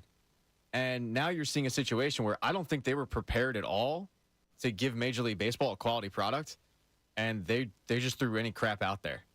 And they thought, all right, well, what's the big deal? Are the players really going to push back? And then the players got to camp and they go, these are terrible. They look First of all, ridiculous. They look horrible. I mean, the nameplates are small and childish. It literally looks like you bought a child's jersey. You could get a better jersey off DHgate. Now that's the place that you and Haley were getting us to go, right? No. Don't put this on me. I don't. Nothing against people that do. Okay, nothing against people that do. But I just, it's well known. Yeah, that's where Haley will go get her jerseys. You can get one from like China or Japan for like $40. That's some little like probably 8-year-old kid is stitching in a sweatshop. Look, we can't sit here and say kids are lazy and then get mad at them when they go get jobs, John, okay? You can't have it both ways. But those look better than what the Major League Baseball players are currently wearing. And I think it's a Fanatics issue. I don't think it's a Major League Baseball. I think Major League Baseball's biggest problem was they did what a lot of leagues did. They got in bed with with Fanatics, and Fanatics is having problems with giving a quality product because they're stretched thin at this point. So you're saying to Michael Rubin, spend a little Get less your crap together. Spend a little less time, being there fanboying at white parties. I mean, I was saying that to Michael Rubin when the Kelly Green jersey mess happened. Like, dude, get your crap together. You can't have jersey drops and then have people waiting 2 months to have that happen. But he's basically signed deals with like every league at this point. Not every league. He signed with the NHL, which is coming after Adidas, which the Adidas jerseys are nice. But he signed it with the NHL, and now with Major League Baseball. I don't understand how you didn't have, players come in and test the jerseys out. But ultimately, I don't know if they care, and I don't know if this is a talking point come May. And I think that's their hope. They put out crappy products. They know that people are going to buy them. Sure. Whoever the top free agent was, the Yamamoto, good example, right, for the Dodgers. People aren't going to not buy Yamamoto stuff because of the fact that the jerseys look ridiculous. They're just going to go, I want a Yamamoto jersey. I want a Yamamoto jersey, so I'll buy it. But the Nike deal was way better than this. I mean, the Nike stuff looked clean. Much nice. cleaner. And I'm still a fan of Majestic stuff. I think Majestic crushed it. But the Nike stuff is nice, and this stuff looks like crap. So let me ask, like an outsider looking in, besides the lettering on the names, is the look different of the jersey also? Or is it just that? The look of it looks a little... Does it look a little cheap. different? Yeah. It looks cheap. It looks cheap. Did you see Aaron Nola's name? I'm looking On at the a back of picture it? of Buchanan, which is good because it's a bigger name. It's so small. Dude, Yeah, it looks ridiculous. Yeah, look up Verlander's. Verlander's looks clownish. Really? I mean, it is an absolute clown job by them. I mean, they made Verlander look like Saltalamacchia back in the day when, it would go from like armpit to armpit. And they took a name that has, 7 letters, and they made it that. It looks ridiculous. But I think that they're just praying to God that this is a talking point for about 2 weeks, and then, baseball fans will move on to some other complaint. You know the Saltalamacchia story that would make you smile that I told you, right? Does he hate the Mets? No. Oh. He married his high school teacher. Oh, you did tell me that. Yeah, power move by him. He married like his 10th grade teacher. Oh, nice. After he graduated. Yeah. After he graduated. A little weird, but it was like the what was that woman in Mary Kay Letourneau? Mary Kay Letourneau. He did a in Philly. He did a Mary Kay Letourneau. Oh, he married RIP, his by the way, to Mary he Kay. married his high school teacher. Yeah, I mean, I'm unlike Mary Kay Letourneau. I'm sure she waited a little bit. I wouldn't marry her, but there's a couple high school teachers. I think they got married right after high school. Look, when you find love in trigonometry class, what are you supposed to say? No to it? You know? Any teacher's I mean, Pat, 2x to the third power equals Talk about love. word problems. I don't blame him for that. So in other words, they found true love where they found it. Yeah, I mean, Rihanna sang about A finding heart love wants what it wants. finding love in a hopeless place, and he found it in third period. I can't fault the man for that at all. And you got to pass a class the way you got to pass a class. I mean, my Gotta do God, what you gotta do. That's what I mean. It is. It was a bizarre story. A little bit. He used to get when he showed up at camp for his first major league camp. He was getting A's and B's. He was getting they were like little jokes, like being made about hot for teacher and stuff like that. Ultimately, the joke's on everybody that didn't end up like hooking up with your not hooking hot up, high school teacher, marrying. Well, and then you hook up, and then it's like, well, actually, I don't mind this girl. Like, she's kind of cool, and she's intelligent. She knows that Howard Taft was the one that got stuck in the bathtub. I didn't know that. So you didn't I'm know thinking it. it's Grover Cleveland like an idiot. So I'm gonna keep her around. She makes him a mean chicken piccata. I don't blame him at all. He's actually the one that's winning in this. I give you another chance, Pat. Your favorite president. Your favorite like American president in reality. Oh, your Teddy Roosevelt, hands down. Teddy Roosevelt, what a hands badass. down. He was. Yeah, the guy gets shot and starts a 90-minute speech off by saying, "Hey, forgive me. This might be long. I just got shot." He got shot in the leg. He got shot in the chest, but his I believe it was his like cigarette tin took a lot of deflected it, right? Yeah, like took a lot of the sting off the bullet and stuff, but he still got shot and he had to go to the hospital afterwards and get the bullet taken out. That's incredible. Guy's a badass. Bob, you have your favorite president? You remember them all, Bobby. You had to sit down with a couple. Only people on YouTube could see Bob's the look. gonna take you out. Only people on YouTube could see the dirty look that Bob just had. He's rejuvenated after a weekend in bed. He's going to take you out, Pat. Favorite president? I'll go with the first one, Washington. He was my favorite. No, I've read a lot of books about Lincoln. So Abe Lincoln was pretty cool. There's a new it didn't end well. There's a new Apple series that's coming out. Don't ruin the ending if nobody's watched it, Bob, or read about it. There's a new Apple limited series coming out in like mid-March all about the manhunt to find John Wilkes Booth, and it is incredible. One of the books that I read, the books I read was about that. Dude, it is unbelievable, this miniseries. Because you can't. Trying to hunt down someone back then was different. Much harder. Yeah, Yes. and he was really good at hiding. Yeah, very much so. Yeah. We were watching something, one of those like 2020 48 hours type shows, and they had a guy on from the FBI, and he was saying that today they catch fugitives over 80-something% of the time because of their electronic footprint. Yeah. Because of they brought their phone to a murder scene. Wow.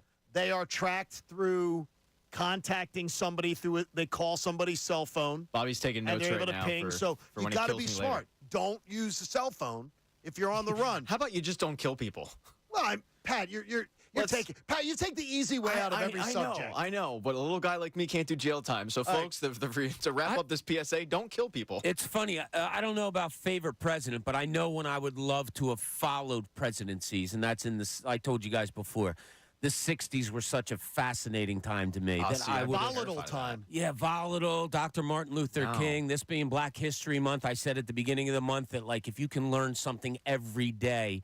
About Black History Month or about Dr. Martin Luther King. Like, I just find that all so fascinating. So I would love to have been a reporter in the 60s. Look, it wasn't a great time. There was a lot of bad. The stories were there, though. But historical, I would have loved to have been around. The Cuban Missile Crisis would have scared the crap out of me. Yeah. I mean, it's just I still say that it was an unbelievable time. We did get the pet rock though. I think towards the end of it. So that's good. That was more 80s, wasn't it? Or was that 70s? I want to say it was that was late 70s 60s, probably, but it might have been 70s, like early 70s. The Bill Colarulo is one of our new hosts on the weekend here, and he was getting jumped by fans this weekend, and it was the stupidest reason that maybe a Fanatic host has ever been attacked. And I'm going to have his back coming up. John Kincade Show on the Fanatic. Fanatic Sports Update. East beats West. I'm Pat Egan, and this sports update is brought to you by Silk. Fill plant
Philadelphia, a Beasley Media Group station, broadcasting live from the Comcast Business Studios, powering possibilities.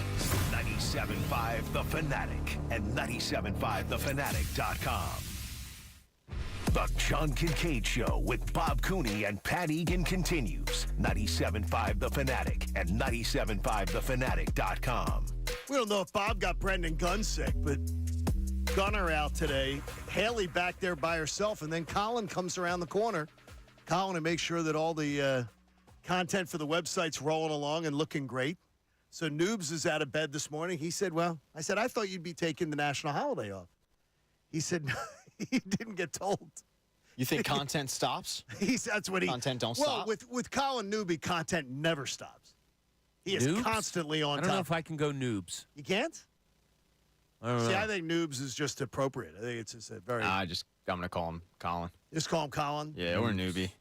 Or Newbie. That's another one. No, Newbie. Yeah, Newbie you guys are works. going all hockey. What do you say, Newbie? Newbie works. He's a big hockey fan, so that fits. This past weekend, I'm listening to Bill Colarulo on 97.5 The Fanatic. He does Saturday and Sunday mornings. Welcome to the team, Bill.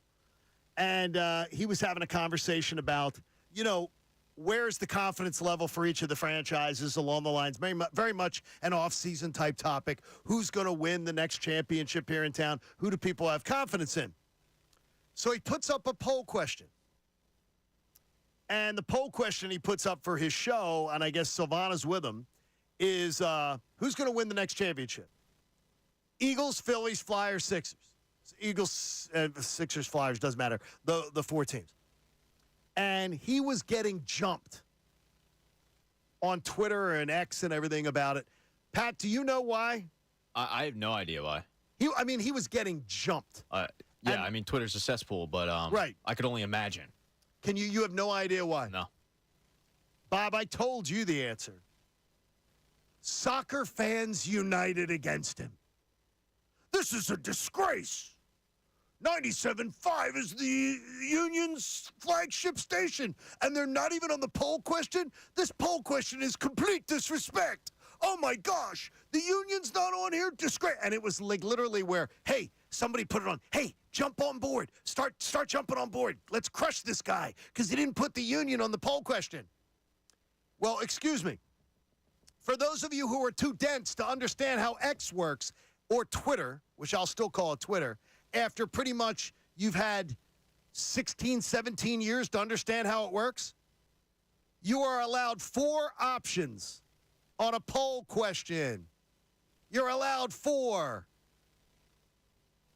It is, if you're doing a topic on Philly Sports Radio and you get 4 teams and you're allowed to put 4, you put Eagles, you put Phillies, you put Sixers, you put Flyers. With all due respect, we love the Union. We'll hopefully get to talk to Jim Curtin this week. But it was like the blatant disrespect from this host. Who is this guy? And 97.5 not putting on the Union is one of the options.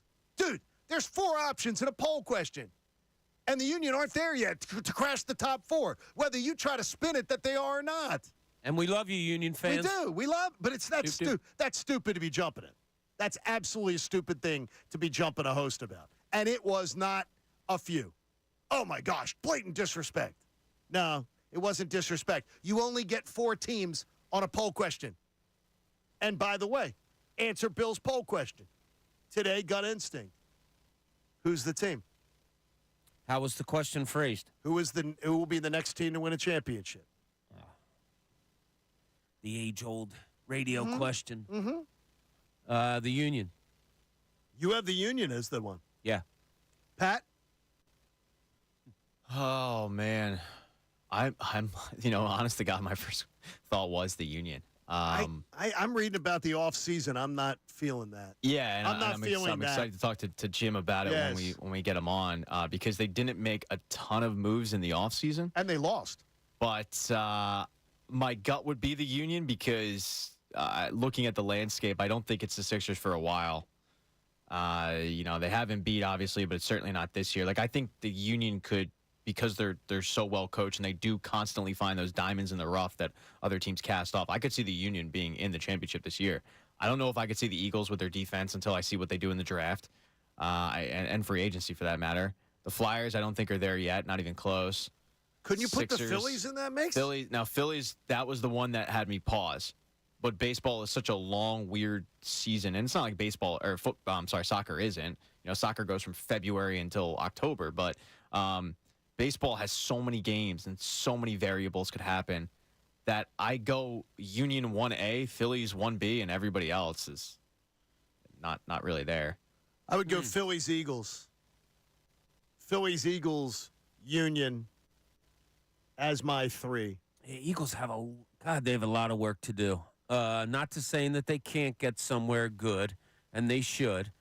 But, the Flyers is interesting in that, when you get to the NHL playoffs, more so than any other professional sport, you can get that 5, 6, 7 seed that comes up and does something.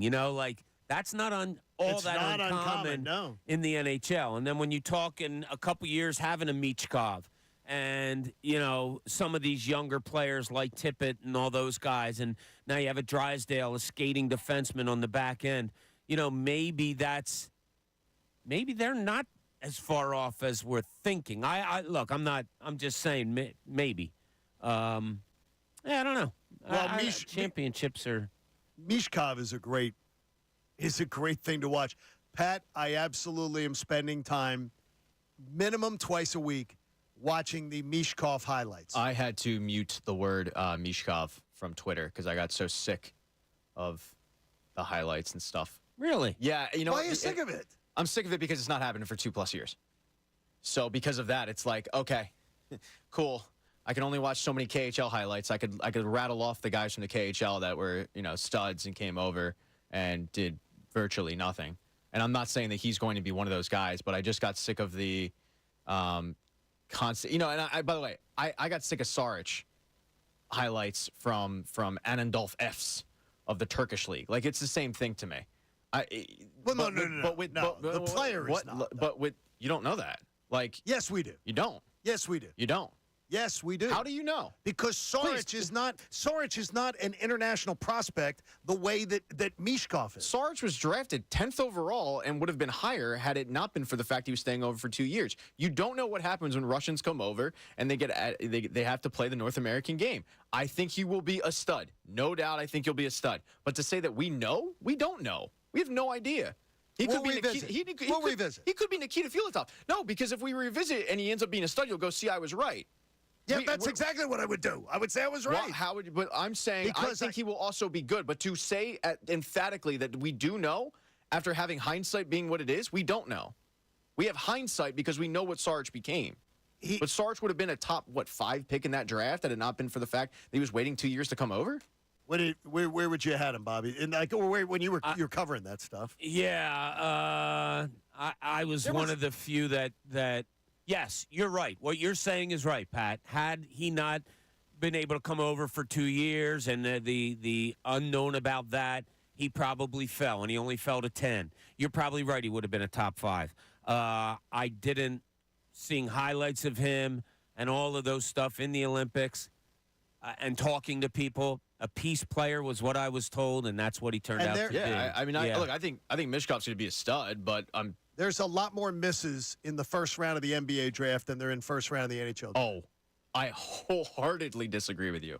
There's more misses? Say that again. There's more misses as far as for where guys are overvalued in the NBA draft. Oh, I think it's just as many in the NHL. I mean, pick a draft and we could go through the top 10. I'll tell you right now, the Nolan Patrick draft is horrible. Oh, it was horrible. The top 10 of that draft. That was a horrible draft. The top 10 is atrocious. You basically have Cal McCarr, and that's it. It's gross. I mean, you got Elias Anderson, Cody Glass, Casey Middlestead. Like, just it's a bad top 10. And those guys, were all supposed to be organizational studs. I mean, you look at some of the best players in the NBA, and they didn't go. They weren't top 5 players. They were. There's absolutely the few that are. Yeah, and in the NHL, I think the difference is the NHL, you're more likely to hit in the bottom half of the first round and farther. You mean deeper? I think it's a much deeper draft. Like when in the NBA, when you hit 20 and on, and I know Sixers got Maxey at 21, but for the most part, you hit 20 and on, you're kind of hoping you just get an NBA player. In hockey, you can get a Kucherov in the third round. It's not a surprise at all. you can get some of these guys in the second, fourth, fifth round, and they end up being really good players and steals. Whereas in the NBA, second-round picks are usually Euro stashes. And usually, Euro stashes usually don't come over. You were telling us, Pat, that there's something we should be doing today. Yes. A topic that we should be discussing, and we aren't. Yeah, can you guys guess what it is? And it's not presidents. It's not favorite presidential facts that end up There's being incorrect. a topic in sports? A topic in sports that we should 1,000% be talking about today, and we are not talking about I think it. I maybe have the answer, but I don't think you'd be saying this. Okay. What do you think it is? Daytona 500. Good guess. Bobby, do you have a guess? I do not.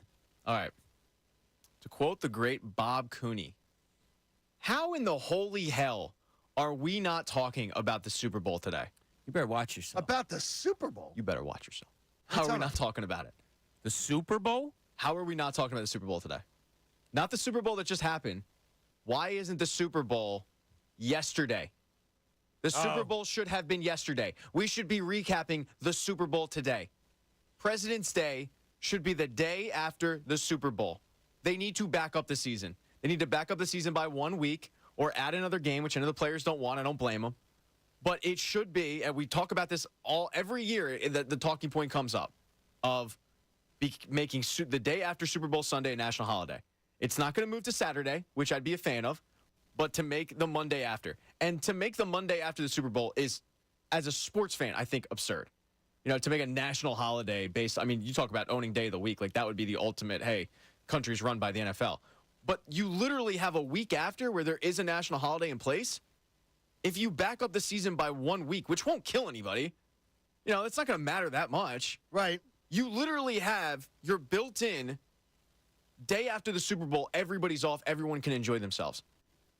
It pissed me off last night when I was thinking about, oh, yeah, that's right, President's Day's tomorrow. Everybody's off. And this is a complaint every year. Every year we complain about, now look, we're going to be here working. It makes sense, though. We're going to be here working no matter what. All right, so I'm a man of the people. You guys know this, Bob. You know this, man of the people, love the people. I'm out there. I'm shaking hands. I'm kissing babies. I'm making out with wives. I want the people to be able to enjoy the day after Super Bowl Sunday and to enjoy that hangover and nurse it or maybe hair of the dog it. But they can't do that because the NFL decided, let's have it 1 day before or 1 week before. It's stupid. The NFL should back up the season by 1 week to have the Super Bowl be yesterday and to have President's Day be the de facto holiday of, after the Super Bowl. Because the reality is President's Day, great. Like, we were joking around about it. Everybody does. Like, oh, who's your favorite president? And let's joke about the ones that no one's ever heard of. Like, President's Day, come on. Like, make it the de facto, for all intents and purposes, day after the Super Bowl holiday. Back up the season by 1 week. We should be discussing the Super Bowl today. We should not be discussing what we've been discussing, which is fine. I think that's a really nobody's gonna argue with that. Yeah, right? I would love to know the logic behind it. I'm sure I can't be. There's no original thoughts here. I don't think I've been the first one to have this epiphany. Hell, let's double dip it. Let's go the Saturday of President's Weekend. Then you can have that Monday off also, have the game on a Saturday. There he is. Yeah, That's why my not? guy, Bobby. That's it. I don't understand it either. I have really become, like Pat, you don't remember the 2 o'clock, 3 o'clock Super Bowl games Not like really. John and I do, or I remember a couple of times it even being 1 o'clock in the afternoon. Like, I 3 o'clock, that'd be fine with me on a Sunday. West Coast, okay, if you got to move it to 4, but this 6:30 crap, and then the game doesn't get done for 4 hours later because of all the stuff in between. I just want it to be a regular football game. And I know it's not going to happen. I know all the pageantry that has to surround it. But I just want it to be a regular football game. And if you can do that by having the concert before it and have everything else surrounding it before and after it, great. Yeah. But just make it a regular football game. Make it a Saturday night game on the week of the weekend of President's Day weekend. That'd be awesome. And I don't. Like with this past weekend, and Bob, you came in during the break, and I said, "Oh, would you watch this weekend?" Because there wasn't a lot going on. No. You basically had the Stadium Series, and then the NBA All-Star Weekend, And if you didn't care about hockey, then you had a weekend off primarily. I mean, other than if you were like a college basketball fan. So the NFL has no competition really. And likely what would happen is the NBA would move up their All-Star weekend to last week. The NHL would probably move the Stadium Series back as well because they don't want to compete with it because the NFL rules everything. So the NFL, if they want to use the excuse of we're not doing it because we don't want to compete with this, that, and the third, there is no competition. Like, you are the top dog. So I would love if, this audio could get to Roger Goodell and he would do it in the next CBA of backing it up somehow, because to me it's the most logical sense to reward your fans for like hey, we realize you've been begging for this for years now. Here's your reward. There's already a built-in holiday. Enjoy it. Now, here was Goodell's plan, and I remember talking about this once with George Atala, the Players Association head. The plan that the NFL owners wanted was an 18-game season starting the exact same week that it starts now with 2 bye weeks. And then that would have lined up the playoffs to be exactly where the Super Bowl would always be President's Day weekend. Ooh, I would like that. That was what they wanted. They wanted the owners wanted the 18-game season.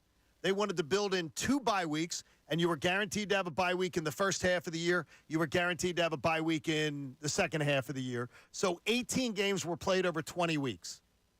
And then your playoffs begin when they begin in late January, and the Super Bowl would be President's Day weekend. So that's what the players did not want, that, because they say the wear and tear on the game, and they didn't feel enough. So I think in the next collective bargaining agreement, I believe you're going to get the 18 games, the 2 bye weeks, and I'm not a fan of another game added. I think the product is being so melted down already. So many games, so little time. Thursday games after a Sunday game, they're never good. If they're going to go to an 18-game schedule, then you have to benefit the players in the scheduling. You can't have Thursday night games anymore. Like, that is just unfair. Well, with the players. bye weeks, I think what they had said was having the extra bye weeks, they could guarantee. Like right now, if you play a Thursday night, you get the bye week. Like they would build in extra time to. If you play international now, you get a bye week after it. Right. Like they would build in all those things, and they would have more flexibility to do that. Yeah, I just don't like Thursday night games. I don't think it's fair to the players. I don't know. I don't think it's good for anybody.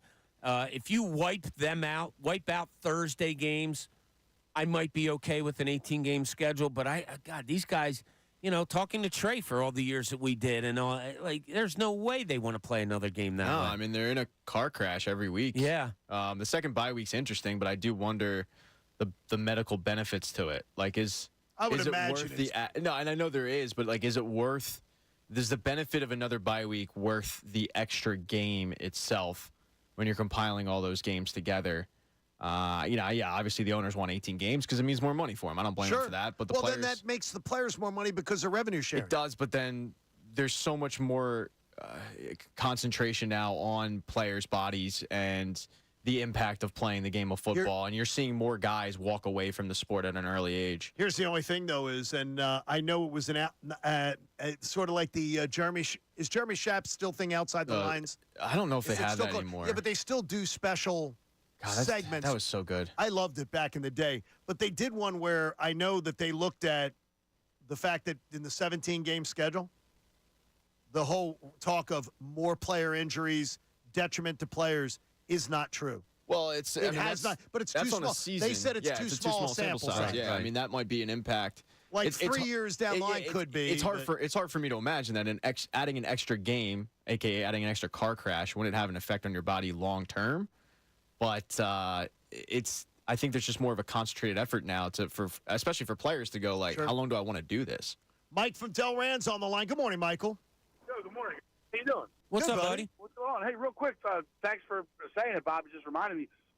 Shout out to Trey. On Saturday, I had messaged him, and I went to that the Pino's palette. Oh, did you go? Yeah, I went on Saturday night. It was awesome. I mean, I suck at painting, but not many people can help me there. But it was a good time, man. It was an awesome. What did you paint? We were painting like trees, like a forest next to a lake with snow, and mine looks like my 5-year-old did it. Was Trey your teacher, Mike? Was Trey the teacher? No, he did stop in. No, I got to say hi. Cool. Dude, he Talk to is him for a minute, but he no, is so such an talented. incredible artist. Yeah. Really? Like he is Trey Thomas is an unbelievable artist. They Yeah. showed me some of the stuff he did. I couldn't believe. I mean, I'm no offense, Trey. I was shocked. I was like, look at this. But yeah, that was cool. President's Day is a sham of a holiday anyway. Like, we're celebrating 45, 46 most crooked people on the planet. So it's like, why not take advantage of it? I agree to move in the season. I don't want 2 bye weeks, though, because Why? I hate 1 bye week already, right? I don't want to have to do that twice. It's selfish. It's for me. But I had a question. You just said that when you play international game, you get a bye week. So are the Eagles bye week 2 this year, or is that because they're playing on a No, Friday? since they're playing on a Friday, they don't have to worry about it. Yeah, And yeah, it's I only would and love- remember it's only 2-hour time difference. Right. I would have loved if the Super Bowl was last night. That was a good call by you guys. Yeah, I would have loved let's to wish we could have that sometime. Hey, go Bears! All right, brother. Thanks, Mike. I have to learn more about Trey's artistic skills. Oh, I did phenomenal. not know that. Oh, so good. Yeah, he is. First time I watched him paint, he got a bottle of red wine, put it down next to him, which he always has to accompany him when he paints. Okay. And then started drawing a landscape, and it was painting a landscape. Wait a Phenomenal. minute. He didn't. He just takes a blank palette and just starts creating from his mind. Okay, that's amazing. Yeah, he is. How did he learn it? I don't know. He said he just always had a feel for it. So he and his wife opened a place over in Cherry Hill, and it's funny because our son's program. We're getting those kids together, and I'm getting together with Trey, and we're going to take them over one day, and Trey will teach them a class. But yeah, it's just you go in there. If you couples, I guess Mike went with his wife. You take a bottle of wine or 2 over with you. Sounds fun. And Trey will teach you through it, or his wife also does. And it's we haven't done it yet. We're trying to work it out, obviously for the kids first, but we want to take some friends over also. So yeah. Pinot Palette over in Cherry Hill. Check it out. Colin sends along a note and thanks us for the Stadium Series tickets. He said the Flyers didn't live up to their end of the bargain, but the experience was amazing nonetheless. Looked like a big night. Haley was there, enjoyed herself. They played Freezing up to the to Jersey. death, though. Yeah, they played up to the Jersey crowd well. No, that was terrible. What was? It was the whole country wasn't there to hear a celebration of New Jersey. It's in New Jersey. I got you. It's the internet, but the people are there. The rest of the country is there for a hockey game. They're not there to have, listen to them prattle on about Bruce Springsteen and the East Street Band and that the Jonas Brothers are from this neighborhood in Jonas Jersey. Brothers I couldn't care less about, but I thought it was cool that you had Clemens doing the national anthem on the saxophone. Did a beautiful job, by the way. Yeah, That's different. And Max yeah. Weinberg is a huge hockey fan whose son played. I told you guys a story before where he and Ken Hitchcock had a huge conversation because Weinberg's son was a real big hockey player. So I understood that aspect of it. But I think any state where it is going to promote their state. Well, Ray Ferraro, who I covered in his playing career, is on the team that I was a broadcaster for. Ray, it's as if they had all the stories they had were on the Devils, watching the broadcast. And you don't watch as closely for that stuff, Bob. You're just watching more of what's going on. It was like a celebration of the Devils, and the Flyers are such a more interesting story this year than the Devils. I was disappointed because the Flyers are the surprise story. Yeah, the Flyers are the didn't team with the notice that. angles. It was completely to me just. I didn't like the broadcast at all. PK Subban can just make every. PK? He makes every single event something about like him in the outdoor game. I'm like Well, that's what they're usually paid. I mean, they're former players are paid to talk about their experience. Well, and if they played in an outdoor game. yeah, but I mean did you see him introduce the No, I don't. the start? Oh, you missed it then. They had a whole thing about him going into the Devils locker room and telling them who's starting as if the players didn't already know who was starting. And they did it for come on. They do that. That's old hat. Like when they have the Mother's Little Day kids trip. do Yeah, that. they'll have kids do it. They'll have. Yeah, I mean PK Subban. No, he went into the locker room. Yeah, that's what and I'm was saying. telling them. Yeah, that's what I've seen mothers With do the it, piece of fathers do it. paper. Yeah. And he had he had like a poem written out for everybody and was doing this whole. I mean, so the guy wanted to get Shel Silverstein, and you're criticizing him for that. I like the fact that he's showing layers to his personality. I find it very shallow pool. Like it just is. It doesn't. it's almost like just content for content. Did you like the Flyers coming out in Rocky gear? I loved that. I thought it was fun. That they ran off the bus and it was fun. Kitschy. I thought it was fun. I chuckled. They had, But- a good and then time. my- They had a good time. But with then it. if you saw My very next thought was, all right, when is 50 years 50 years ago? the Devils came out dressed as I like know. Sopranos, so that was like And- when I saw the Flyers do it, I was like, eh. And then when I saw what the Devils did, I went, oh, all right, that's like both. and the when you gold- combine both of them, it's cool. They always do that at these games. The Vegas Golden Knights came out all dressed as Elvis when they had their outdoor game this year. Every one of the players was a different era of Elvis.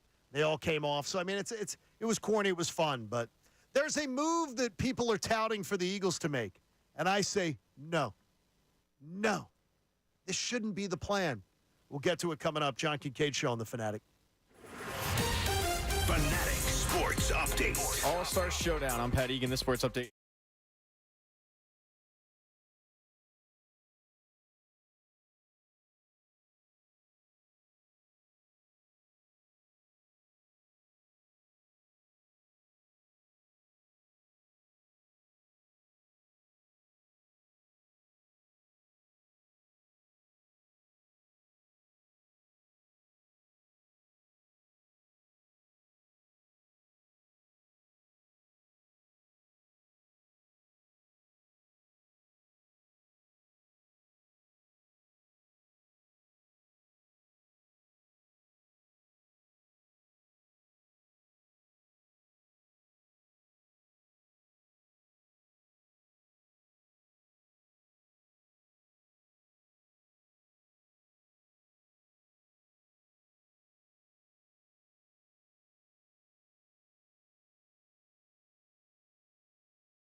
showcased at the outdoor series game the other night. Jersey legend Tommy DeVito, and then they had It's Saquon there too. they brought out Saquon. Saquon's not going to be a Giant this year. Yeah, but maybe he just wanted to, get free tickets. No, I understand. Like Tommy DeVito's got nothing going on. So I couldn't believe that they. Yeah, but they even on the broadcast they had Tommy DeVito doing television bits about it. They're trying to suck every little Tommy DeVito drop that they can. It's like let's just sap that blood from the stone before he's back to being a third string quarterback that no one's ever heard of. I don't blame him. It was just weird. That was the celebration of Jersey. What other Giant would you pick? Daniel Jones, the quarterback of the Giants? No, I'm not picking Danny Dimes. No, he's out. Their starting quarterback, though. Is he though? Yes. Tommy DeVito's not. Tyrod Taylor's not. You can make the case. Daniel Jones is the Giants' starting quarterback, whether they like it or not. But you love saying, you can't rely on Danny Dimes. But whether they like healthy. it, he's the guy, though. Whether they like it or not, he's their starting quarterback. And you're putting guys out there who aren't even going to be Giants this year. They're going to be, I don't know if Tommy DeVito probably will at his price tag. If Tommy DeVito is the starting quarterback. And he blocked Haley, by the way. He blocked for what? Tommy DeVito blocked Haley? Yes. Was she in there shooting her shot? No, all she did was she said Tommy DeVito got benched this season when they were celebrating him at the outdoor game like he was some conquering hero. They went, Tommy DeVito got benched this season. That's all she wrote. She didn't add him. Oh, so he's searching his name. He's searching his name. He is thin-skinned, and he blocks Haley. I mean, I don't have room to talk. I'd be blocking. I blocked Haley, too, so You're terrible. Yeah, I didn't like the way she said hello one morning, and I was like, I'm done. Blocked her? I'm done, so blocked her. I laughed at when they announced him, and they said, Jersey legend, Tommy DeVito, and I was just like, Jersey Well, if legend. you think about it, Edison's dead. You can't go there. Frank S. Farley, dead. There's a better DeVito from Jersey than Tommy DeVito, and that's Danny. How about Bob Is he Cooney? from Jersey? Yeah. Maybe he wasn't from Jersey. Maybe he wasn't available. That's a good What question. about Bob Cooney? No. Seriously. Bob was busy. Mike from Delran would have been a Jersey legend as much as Tommy DeVito at that point at that game. It was just a really strange night for Danny the DeVito is from Neptune Township, New Jersey. Okay. How old do you think Danny DeVito is? God, 78. 67. 78. 79. Jeez. Wow, I almost – Price is Right, I win that one. Man. There is a lot of the offseason columns have begun. What do the Eagles need to do? What do they not need to do? Who do they need to be shopping for? Things like that. And there has been a popular name that has been popping up as far as connected to the Eagles. Now, let me remind you, not connected to the Eagles by anybody that is actually in the know. So I'm not reporting anything. And the people who actually report on the Eagles and do a fine job on it in this town, not one of them is reporting as the Eagles have an interest in this guy. But it seems like every single blog site or otherwise is like, the Eagles got to go get L'Jarius Sneed and pay him top dollar from the Kansas City Chiefs. No. First of all, it's not going to happen. The amount of dead cap money that you'd have to have, because I would believe that you'd be sending Bradbury away because you're not going to invest. You're already invested heavily at the corner position financially. You're going to have to play L'Jarius Sneed top dollar out there. I don't believe that's going to happen.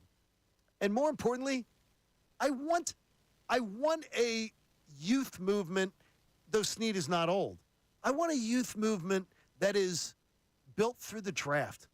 I want a defense that is going to be good for a while. And while you have so many key parts of your offense locked down, locked in, you've invested with draft picks along the line. You have two wide receivers that you have control of, 3 years with A.J. Brown, 2 years with Devontae Smith, 2 years with Dallas Goedert.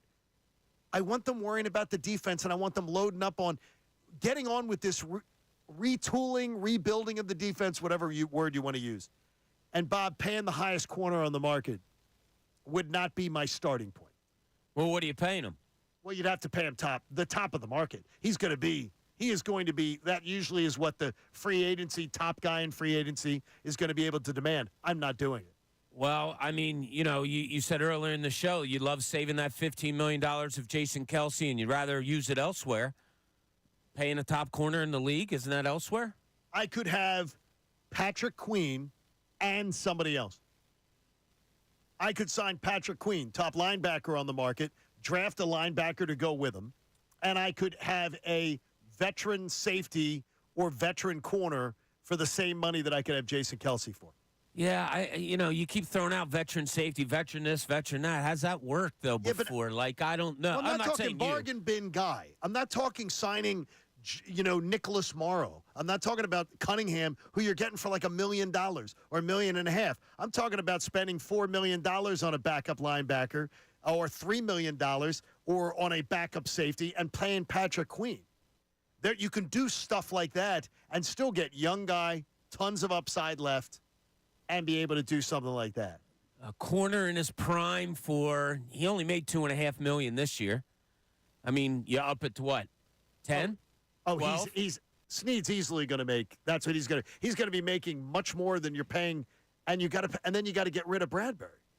You can't have Bradbury, Slay, and him. No. Occupying. No. So you're taking that cap hit of what's it, 14 million, Pat, or 17 million? Something like 17 million cap hit to get rid of Bradbury, and then you're going to play Sneed to replace him at top of the market prices. I think this is not – I want a long-term vision and a long-term plan. Go find me the Sneed. Go find me the L'Jarius Sneed. And the Easier said than done. The Lorax made the Sneed. Well, L'Jarius Sneed was not a – you're not grabbing a guy at the – you don't have to draft him in top 5, top 10 to go get a winner. You can do these things. It's not it's some organizations do it better. Yeah, exactly. Right? Some organizations do it better. Who was the last – now, we'll see what happens with like a Sidney Brown and, the other guys that they have, Ricks, and those guys back there. But when was the last time the Eagles drafted somebody in the secondary that you went, oh, okay, good, and it hit? Avonte Maddox?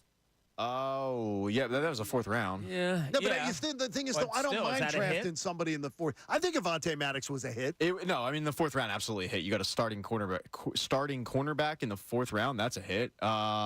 If you're going with like cornerbacks, Sheldon and Lido, and that was 2002. Oh my gosh, little time ago. Nate Allen was good until he tore up his knee, and unfortunately, he tore up his knee at the end of his rookie year. He was good. That sucked. Other than that, though, no. But they haven't really invested in that position. Like Eric Rowe is the only other cornerback I can think of that they drafted in the top 2 rounds. It's a position where they tend to go veteran shopping, where they tend to worry about we're going to go look at veterans who are on second contracts or, God forbid, they're on third contracts by the time they arrive here. And I just would rather look I'm going to trust, Bob, that they can, because they've shown they can get other things right. They've learned at other positions. Maybe Howie and the scouts can get something right at the corner position or at safety.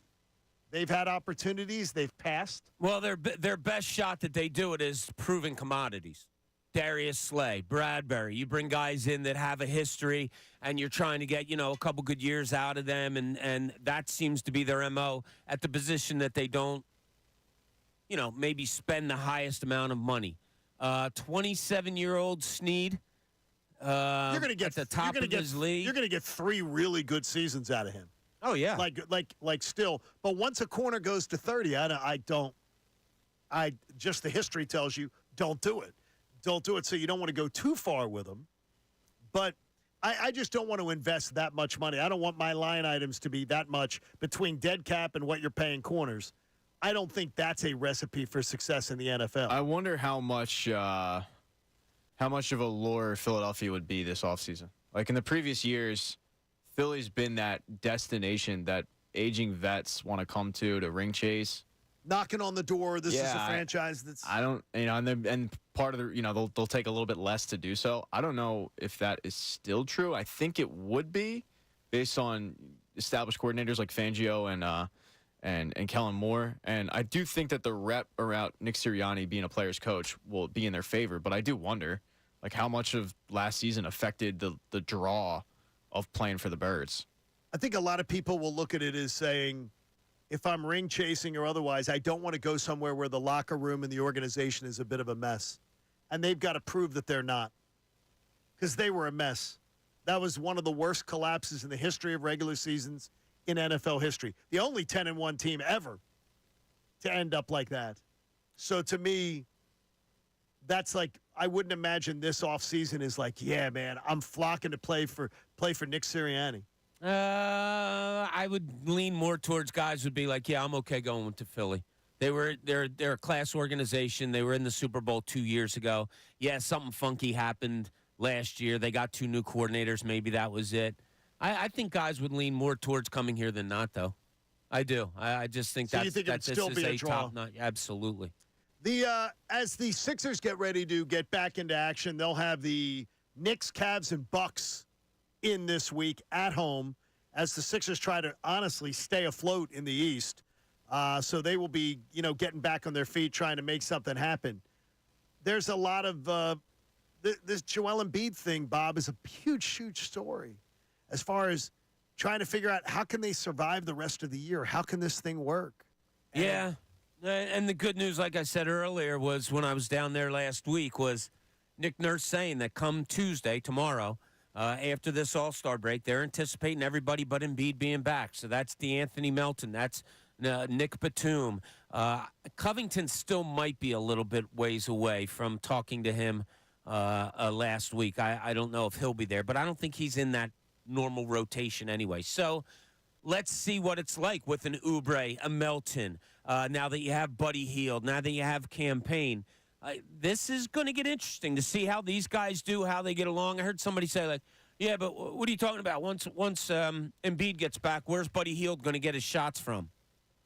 I don't think it's going to be a problem. He's going to have space, too. He's going to have space. Maxey, Embiid, and Tobias Harris. That's pretty good offensive firepower among your starting 5. Then you throw I'm starting to think now that they got Buddy Hield, if Joel Embiid comes back. Now, look, Nick Nurse was leaning towards starting Kelly Oubre because he said, defense is an Oubre specialty, but if I put him on the floor with Embiid, I'm okay there.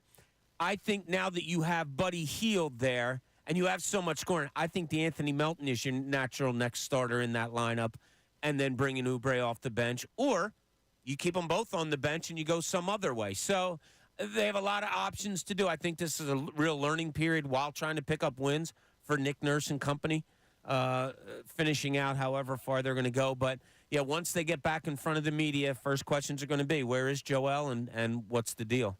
I mean, I'm anxious to see it because if we don't see them able to tread water effectively without Embiid, then when this crew comes back after the All-Star break and they appear to have a full roster other than Joel, my expectations for the month of April are going to go way down. And I'm going to be expecting play-in tournament if I don't see it. And that's I know what kind of a difference Joel makes, but this team is deep. They've got talent and they've got players that they should be able to. If they started a season without Joel, with the roster they currently have, could they be a play-in team? Play-in tournament? If they didn't have Joel Embiid on the Sixers, they were starting, I think they'd battle to be a play-in team. Yeah, probably around there. Like a little 500-ish team. Maybe a little less? No, right around there, maybe a little bit better. You need superstar power in the NBA. You just do. And you're talking about one of the best in the league. I don't think it's easily as takeawayable as, you know what, in past years, the way Embiid played and when he missed games, it was like, okay, you're just missing a guy that's a volume, get him the ball and he scores and all that. It's different this year. It's different with Nick Nurse. That whole offense ran through Joel Embiid. He was almost like a point guard, a point forward on this team where the ball went to him every time down to start things going. So that's hard to adjust to. And now you bring in new players. And I don't know, Kyle Lowry and Nick Nurse said it the other day again. Yeah, there's going to be minutes there. So somehow Kyle Lowry's going to fit into this mix too. I just hope they do get him back for like 2 weeks before the season's over just to see what they can possibly have moving forward. Pat, I wanted to ask you to speak on another Pat's behalf. Okay, that's cool. Pat Bev. What up, Pat Bev? On Pat Bev's podcast, he talked about speaking to Tobias Harris on a phone call and he revealed that Harris asked him, what's the difference between the Sixers and the Bucks? And Pat Bev said that the Bucks just want to win, and nobody's concerned about numbers. So he's talking to Tobias Harris. Yeah. So you can rule out that he was talking about Tobias Harris. Yeah. Who was he talking about? He's got to be talking about the big man. But he loves Joel. Really? So, yeah. Who would he be throwing shade at? He talked about going and visiting Joel at like 3 in the morning after he had surgery. Like, he loves Joel. Well, who's he throwing shade at then? I don't know. Maxey? I mean, but you know what? Who else has numbers? I wouldn't say that he's not talking about Tobias Harris. Like, Pat Beverley is that guy where he has no problem telling you how he feels. So I don't think it's out of the realm of possibility that he was talking about Tobias Harris. Well, he was talking I don't know, to Tobias when he said it. That's what I'm saying. Like, I find it hard to believe it was Tobias. He told Tyrese Maxey to his face, dude, what you just did ain't good enough. Step up. We need you. He doesn't sugarcoat things. But I'm laughing at the fact that the Bucks are all about winning.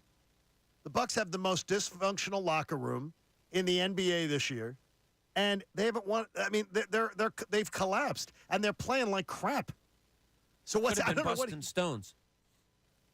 Just making a trying to looking at Tobias. Say, all you care about is stats, but he doesn't talk to him, and he says it, and they both know each other. Like, stop messing with me. Maybe Tobias Harris is a guy that wink, wink. Doesn't love that he's not featured, doesn't like that he doesn't get plays called for him. Maybe we do know that, his right? agent, / father has been vocal about that. So there could be a Pat Bev busting stones and an inside joke between the two of them, and we read it into any way that we want to read it. Patrick Beverley's going to do anything to whatever team he goes to endear himself to that team, those fans, all that. It's why people here were so upset that, he got traded. Oh, he's the ultimate team guy. Yeah, everywhere he goes, he's going to be the ultimate team guy because that's who he has to be to stay in this league. And that was just another example of it. I didn't read too much into it. They're falling apart. I mean, I kind of rolled my eyes, laughed at it, but like I wouldn't read too much into it. I'd expect him to talk up whatever new team he's on. As Bob said, he's going to try to endear himself and probably change a culture in that locker room. He tried to do that, and he did it. And when he joined Minnesota, did it with Chicago last year. So he's just one of those guys that comes in and it's kind of a new sheriff in town mentality when Pat Bev steps in. I mean, the fact that he was grabbing the clipboard and trying to draw up plays 12 minutes after he got to Milwaukee, I just cracked up at because that's just him. Is there a difference between talking up your new team and talking down your old one? Yeah. No. And by the way, I think it is. I think there's a difference. Are we? I'm just playing devil's advocate. Are we sure that he was even talking about players? Like, he could have easily been talking about coaches. He could have been talking about. It's Darryl all about. Morey. I don't think coaches are doing. It's all about numbers. Well, in Milwaukee, it's all about winning. By the way, Pat Bev, you're not winning much. You guys are playing like crap. And second of all, it's all about Pat Bev like that. It's all about numbers. Well, with the Sixers. Who's that? It's not Nick Nurse. What's the most recent game probably in his memory? 70. Yeah, exactly. So, and guess what? He got dealt to a team that won a championship within the last few years. So yeah, that's a card you're going to play when you don't, know much about anything. Is I'm coming to a team all they care about is winning. They won a championship a few years ago. Oh, I just left a team all they cared about was stats. I just played a game where a guy scored 70 points. I just think players, it's that. But players worry about stats, not teams. I really don't think he put as much thought into it in the time that he said it than we have in these last few minutes. I really don't. He may have done just what I may have fallen into the trap, Pat. Maybe it's exactly what he wanted, the viral moment to promote the podcast. Possibly, but I mean, that podcast is so big right now. It's probably the biggest NBA podcast. Maybe I'm being naive with that, but I think it's probably one of the biggest NBA podcasts. Where I don't think he is going into it at this point, going for that viral moment. I think the fact that he is just unapologetically himself, that's why it's so popular, and it's moments like this. But when I hear that quote, it's like, all right, like whatever. I mean, he said very nice things about Philly when he left. He clarified the comments on Twitter that he loves Philly. When he's coming back later this month, he's doing an event at one of the shoe places down in Center City. So. One of the sneaker places. So I didn't read too much into it, and I still miss him a lot, and I wish he was here with us today. Man. And I love him. Man, I can't believe it. Mr. Pat. I can't believe he made that much of an impact on you. Dude, you got to understand, and like, I wish Devon was still here because he could back me up on this. I have been pining after Pat Beverley since Tobias Harris was traded No, here. but the thing is, Like, I get that. I love Pat Bev. Pat Bev has the energy that I wish I had. Is there wish a reason I he had can't stay anywhere? I think everybody's waiting for the shoe to drop with Father Time, Right. and I think that's a big part of it. And a lot of times at this point, he's probably looking for a place where he can win a ring. And those places might not be the places that are offering him, the most money or whatever. He's the perfect trade tool. He He's really the guy is. that you'd love to have on your team. He's not going Right. to put you over a top at all. And like for Philly fans that were so upset about him Oh, leaving, my like gosh. that's kind of the way you have to look at it. Look, he's a good defensive guy. Yeah, I'm not- He can give you like 12, 15 minutes of activity. But it's not like he's putting any team over the top. So therefore, he's a good trade piece always. I am not lost on what he is. Right. I just love the mentality that he has. Like, that dude has an absolute dog in him like Doberman Pinscher. I have a poodle in me. Doberman Pinscher. Hey. Yeah, I went with... Not went with it. Rottweiler. You didn't go You Rottweiler. could go Rottweiler. Go German with those, Shepherd. Go with those dogs where when you see them walking down the street, you cross the other Yeah, way, you right? do. I'm the dog that even though I'm yapping, you ask the owner, hey, can I pet him? Like, that's... So I wish I had more Pat Bev in me, and as a Pat, it's more of a Pat and Pat connection, but I'm not There you lost go. on what he is. Yeah, he's not going to get you over the top. Vic Fangio's been here for a couple weeks, and he's been brought here to get a resurgence on defense. But he's going to need some impact players from on this roster. We'll talk about it next. John Kincade Show on 97.5 The Fanatic.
possibilities. 97.5 The Fanatic and 97.5thefanatic.com. The John Kincade Show with Bob Cooney and Pat Egan continues. 97.5 The Fanatic and 97.5thefanatic.com. So Pat was getting a videographer in there. Pat, what was the a fine St. Joe's student? I don't know about fine, but he goes to St. Joe's. Well, I mean, as He fine as a St. Joe's student could be. Scraped the bottom of the barrel and hit me up and said, "Hey, can I just film you doing stuff?" He might. This might end up being Undercover Boss. You think that maybe said, "Hey, Scott, can I film Scott you just doing wants to stuff?" finally figure out what you do around here? I think that's honestly, I think it's part of it where I'm going to get called into a meeting one day and like, he's actually not who he says he is. He's like Bobby Beasley. And next thing you know, like I'm now worrying about my job, but Long-lost grandson. it turns out that I'm going to get like a $10,000 training course out of it and all that. But it was a little fishy. Like, hey, can I just film you doing your job for quote a class? I don't know. It doesn't really make a lot of sense to me, but I like the camaraderie in here. You know the dude? No, No. he's a cousin. Would you fall for cousin. Would you fall for Undercover Boss? I don't think so at this point, but I probably would have back in the day. You think you would have? And I would have probably been that guy that, because when they do Undercover Boss, it's like the hardship story, it's the hard worker story, and then it's the employee that definitely should not be there and should be fired. Which one would you have been? I'd probably be the guy that was going to be fired. If I'm being frank, like if the super fresh boss came and interviewed me, and Undercover Boss was super fresh, I would have. It wouldn't have been a good look for me. You don't have to try to convince us. We probably agree with you. I love Undercover. I love that show, and there's one of the networks that on the weekend that airs it like back to back to back to back, and I have watched, I think, all of them. I think it's a fantastic premise for a show. I actually get mad when they don't fire the clearly should be fired person, Yes, and they absolutely. go, "Oh, we're going to give you a second chance and give you training." But training's not going to work, man. They're 19 years old. They don't want to be, slinging frozen yogurt for their life. There's nothing against it, but like that's not their dream. It's not going to make them a better worker. So just let them go, man. You better hope it's not. You better hope it's not. That's not what he's filming. If it is, then lesson learned. But that mustache looks fake on him. It and doesn't, that's a toupee. It doesn't look real. Yeah. Oh yeah, that curly hair is That could be a toupee. absolutely not legit. Yeah, he looks shady as hell. So we talk about the Eagles being better in 2024, and one of the ways that they're going to have to be better is they need a resurgence. But a lot of it's going to have to come from their own roster because there's sometimes where you can't overcome. You can't go buy a player. You can't draft a player who's ready to help you in 2024. Maybe the position group in free agency is not strong. Maybe the draft is going to require somebody to have a 1 or 2 year ramp up to where you can really count them on making an impact. But Vic Fangio was brought in here, Pat, to be the difference maker on defense. He was brought in here to take this roster and make everybody on it better that he decides to keep around, or that Howie decides to keep around. Was this to me? Yeah, Are you not talking to us? This is your topic. I apologize. I apologize. You I got said about sidetracked. you're talking about the player that needs the resurgence under Vic Fangio. So Vic Fangio coming in, obviously defensive coordinator, a lot of pedigree behind him, and he's made a lot of players better. Yes. But this defense needs so much overhaul. Who needs it the most? Like, what player needs to thrive under Vic Fangio more than any others? Because there's going to be a lot of turnover with this, with this defense. You figure they're going to be bringing in some edge rushers. They're going to be bringing in some linebackers. Probably going to have to bring in another safety because we talked about the Byard situation earlier. So who needs it more than any other one? And who do you think can thrive under Fangio? I think your best player has to thrive. When things got so bad, your best player is the one that has to be your best player again. So to me, it's Hassan Reddick. Okay. Yeah, I don't care. I'm surprised at that answer. I don't care about scheme, this, that, the other. You come in, you look at this defensive unit, you say, who's the best player? Why wasn't he the best last year? He's the best player. Let's get him to be the best again. Yeah, it's Hassan Reddick to me. I think it's Jalen Carter. Really? Dude, I'm shocked at both of your answers. I think Jalen Carter Because you're wrong. is going to be Jalen Carter was statistically a top 5 player at his position in the NFL this year. He didn't play like it from Thanksgiving on. That is something to me, is that between Jordan Davis and Jalen Carter, that should be Vic Fangio should be moving in with them. In fact, I'd watch that. I'd watch that more than Hard Knocks. If Vic Fangio buys a big house over in Cherry Hill and moves in Jalen Carter and Jordan Davis to watch every single thing that they do and to help them be the best they can be. Could you imagine that? That odd couple type show? Wouldn't That it be would a great awesome. show?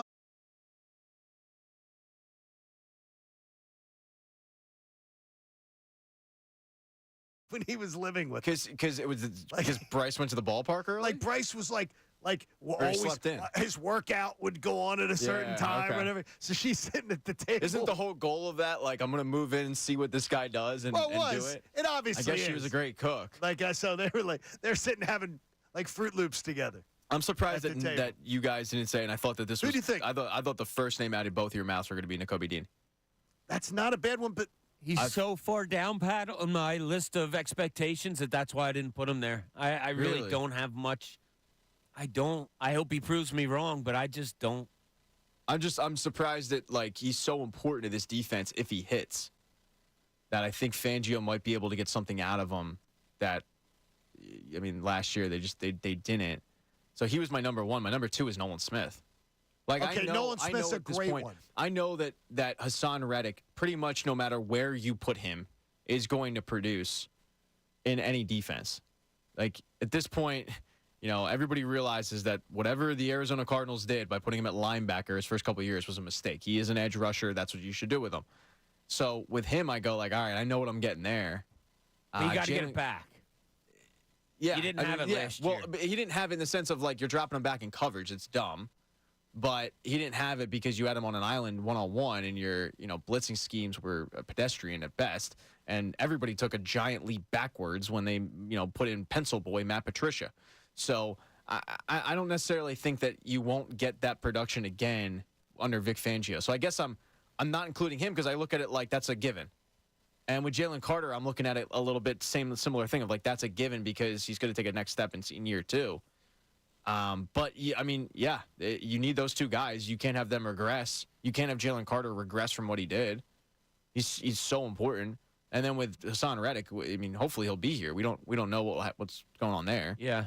So I think that's why I went with Nakobe Dean. I think there's a lot of people that have been lumping in discussions of disappointment of down the stretch of Carter with Davis. And again, Carter was a top, easily, by any metrics, a top 10 player at his position. And statistically, like a Pro Football Focus will have him as a top 5. Whereas Davis, man, I'm telling you, I really appreciate Jordan Davis, and I look forward to Jordan Davis. But I need to see a lot, Bob. I need to see a lot. I got to of tell real you, step forward. I'd love to see how these numbers have Carter top 5.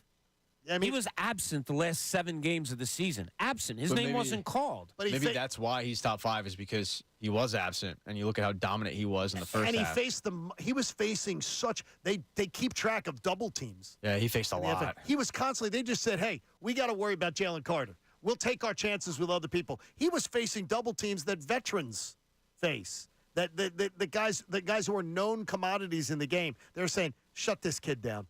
We can't let it happen," because he had that no protection. He had no protection there. No, he Yeah. didn't. And you also have to factor in the workload that he had from college to the pros. I'd assume he's playing more snaps because Georgia used such a heavy rotation.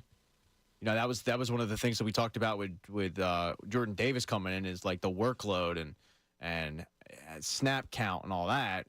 Why isn't it the same for Jalen Carter, who played more? And A early lot on, more. he played dominant. Okay, well if he can get into good shape, I don't think there's a chance that he doesn't improve after next season. But it does matter of what happens with Jordan Davis, because if teams are going in and they're able to just double team Jalen Carter because they're not really worried about Jordan Davis, that is Absolutely. a giant problem. It's a trouble. And there's a reason why. I mean, Fletcher Cox played as many snaps as he did last year because Jordan Davis hasn't lived up to the hype. Baldy had a breakdown, and I love the Baldy's breakdowns. And he had a breakdown of Jalen Carter tape, and he's saying there are offensive coordinators around the NFL who literally sit in their meeting rooms and talk about, here's what we need to do to shut down Jalen Carter. And he said he didn't know how many of those discussions are going on about shutting down Jordan Davis as the year went on. And that has to be Vic Fangio's number one thing. Make the picks they've invested so heavily, and that's where Nakobe Dean does come in, Pat. But I feel the same way as Bob, as he's sort of off my radar a bit until I've just gotten to see nothing out of him. I would just love if they could sign. Think about if they sign one linebacker, competent linebacker, not asking for the world here, just competent linebacker. Right. And Nakobe Dean ends up hitting. How massive that will be for your defense. Yeah. You just transformed a position group that you thought has sucked for years, which it has for the most part, other than a couple of outlier years. I mean, that would be. Oh my gosh! I'm just getting me. I'm excited. just thinking I'm having a moment here, Bobby. I could tell. I don't even need a leave you blue chew. alone. I'm having a moment. Okay. That is one. The 9 o'clock hour is brought to you by the Bagster. It's a dumpster in a bag. You can get yours at Home Depot and Lowe's. For details, go to Bagster.com. Check it on out. Grab yourself a Bagster and get that. Yeah, just buy it, put it in your garage, and get ready for spring cleaning. Because you got to get down to the spring cleaning. Bob, you're an advocate of the spring cleaning. I love the spring cleaning. Yeah, once the weather breaks, open up the garage, get everything all cleaned out, get it ready to rock go, and roll. right? Good to go. Yeah. That's what. Howie will be doing that with the roster too, as far as a little bit of spring cleaning down the line too. You were saying, Bob, with baseball coming back, and obviously we're talking about the Phillies now getting into camp. You'll have you saw the other Kyle Schwarber arriving, Nick Castellanos arriving, and others, and you were saying there's something that you really like, but you probably like it more than Pat and I do, and more than most people do. Well, I couldn't think of what this possibly could be. Because we kind of already hit on it, and I think Pat and I are on the same page here. I love the Whit Merrifield signing. Just love it, love it, love it. I think it's kind of that. It's not the it's not the red paint on the new sports card that you got, but it's the assurance that this car's going to go for 100,000 miles no matter how much you beat it. Like, it's just something you needed, something that I think solidifies some things. It's not the big bat in the outfield that you might be looking for. It's not an everyday player, should somebody go down, although he could be. It's just a good piece to me. And what's the good piece about it? He's different than what this team was made up to be and what hurt them against Arizona. He's not a swing and miss guy. He's a guy that knows how to put bat on ball, who knows how to advance runners, who can advance himself when he's on base. And if you look at the numbers of what he did, good outs, moving guys up bases, scoring guys from third with less than 2 outs. He's all of that the Phillies didn't have last year. I really, really like this signing. I like the signing because, look, he plays second and he plays corner outfield positions. And to me, the biggest key is that Rob Thompson now has a right-handed bat option for replacing guys with left-handed bats. So I love that versatility of it. I love the $8 million price tag. But when I hear the idea of the Phillies the Phillies have one more move left in them, and that's the way it was being pointed last week. I was expecting more than this, and I'm hoping, Pat, this doesn't preclude the Whit Merrifield signing, doesn't preclude them from making another type of signing. I don't think it will, but if it does, I'm okay.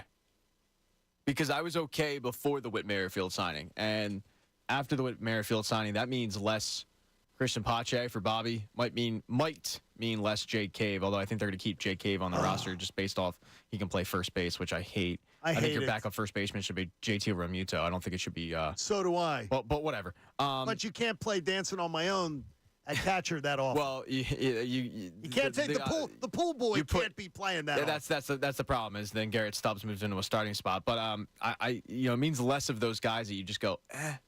Now you're throwing in an established veteran who can play all around the diamond, and I talked about it earlier. He is legitimately what they wanted Scott Kingery to be. They tried to turn Scott Kingery into Whit Merrifield. When they moved Scott Kingery to the outfield, who had never played outfield before, their idea was, man, if we can have this guy play center field, second base, and we can move him all around the diamond, what an asset that'll be. I personally will go to my grave thinking that ruined Scott Kingery's career. Yeah. But you finally have that guy that can kind of do it all. So if injury happens, boom, he's established, right? You're not having to rely on a Christian Pache. We're not having to come in May and June going, stop waiting for the deadline. Go get a guy now. You're not having to do that now. Like, you have a guy on the bench who will not only be able to be serviceable in pinch hitting situations if they arise. The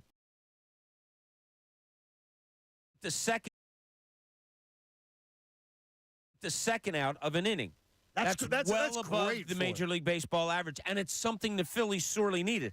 Now, last year, through August 15th, he was hitting .302 with 22 stolen bases and 11 home runs. Like, that's pretty good. Here's the one thing I'd say to that, though, is, Bob, I love all those things that you just said. But Rob Thompson has shown me in 2 years as a manager that he's not a guy that really respects fundamental baseball. That the fundamentals of the game, the what we know to be tried and true, proven, effective ways of going about things, he sort of goes contrary to way too often. Well, I don't think he's going to turn Whit Merrifield into a guy that all of a sudden doesn't have productive outs or doesn't put the bat on the ball. You know what I mean? Like, right. Oh, yes. That's just fundamental baseball played out because this guy is fundamentally sound. I don't think you can take that away. Okay. Like, I don't think he's going to say, all right, Whit, there's a guy on second and one out.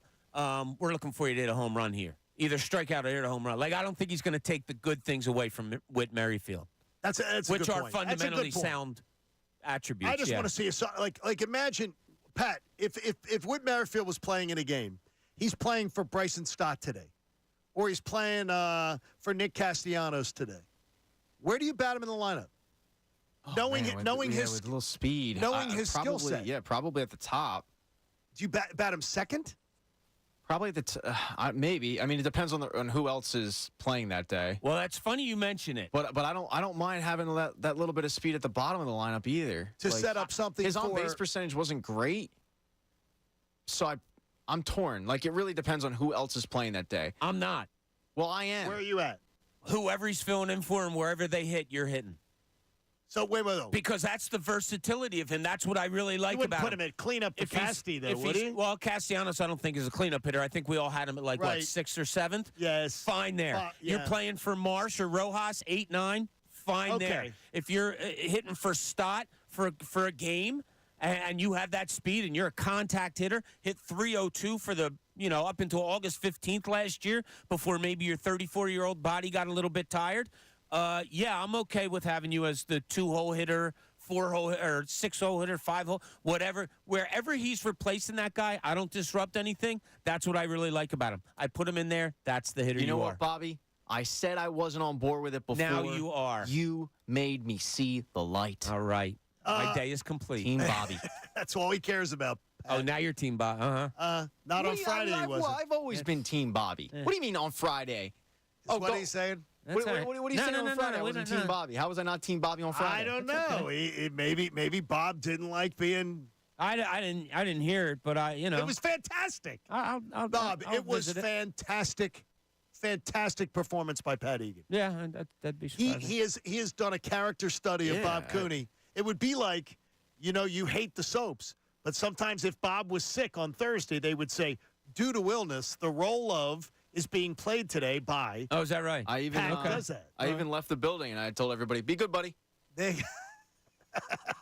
Well, hey, you saw Mac McClung jump over Shaq on Saturday night, but Shaq is a dirty, rotten Cowboys fan.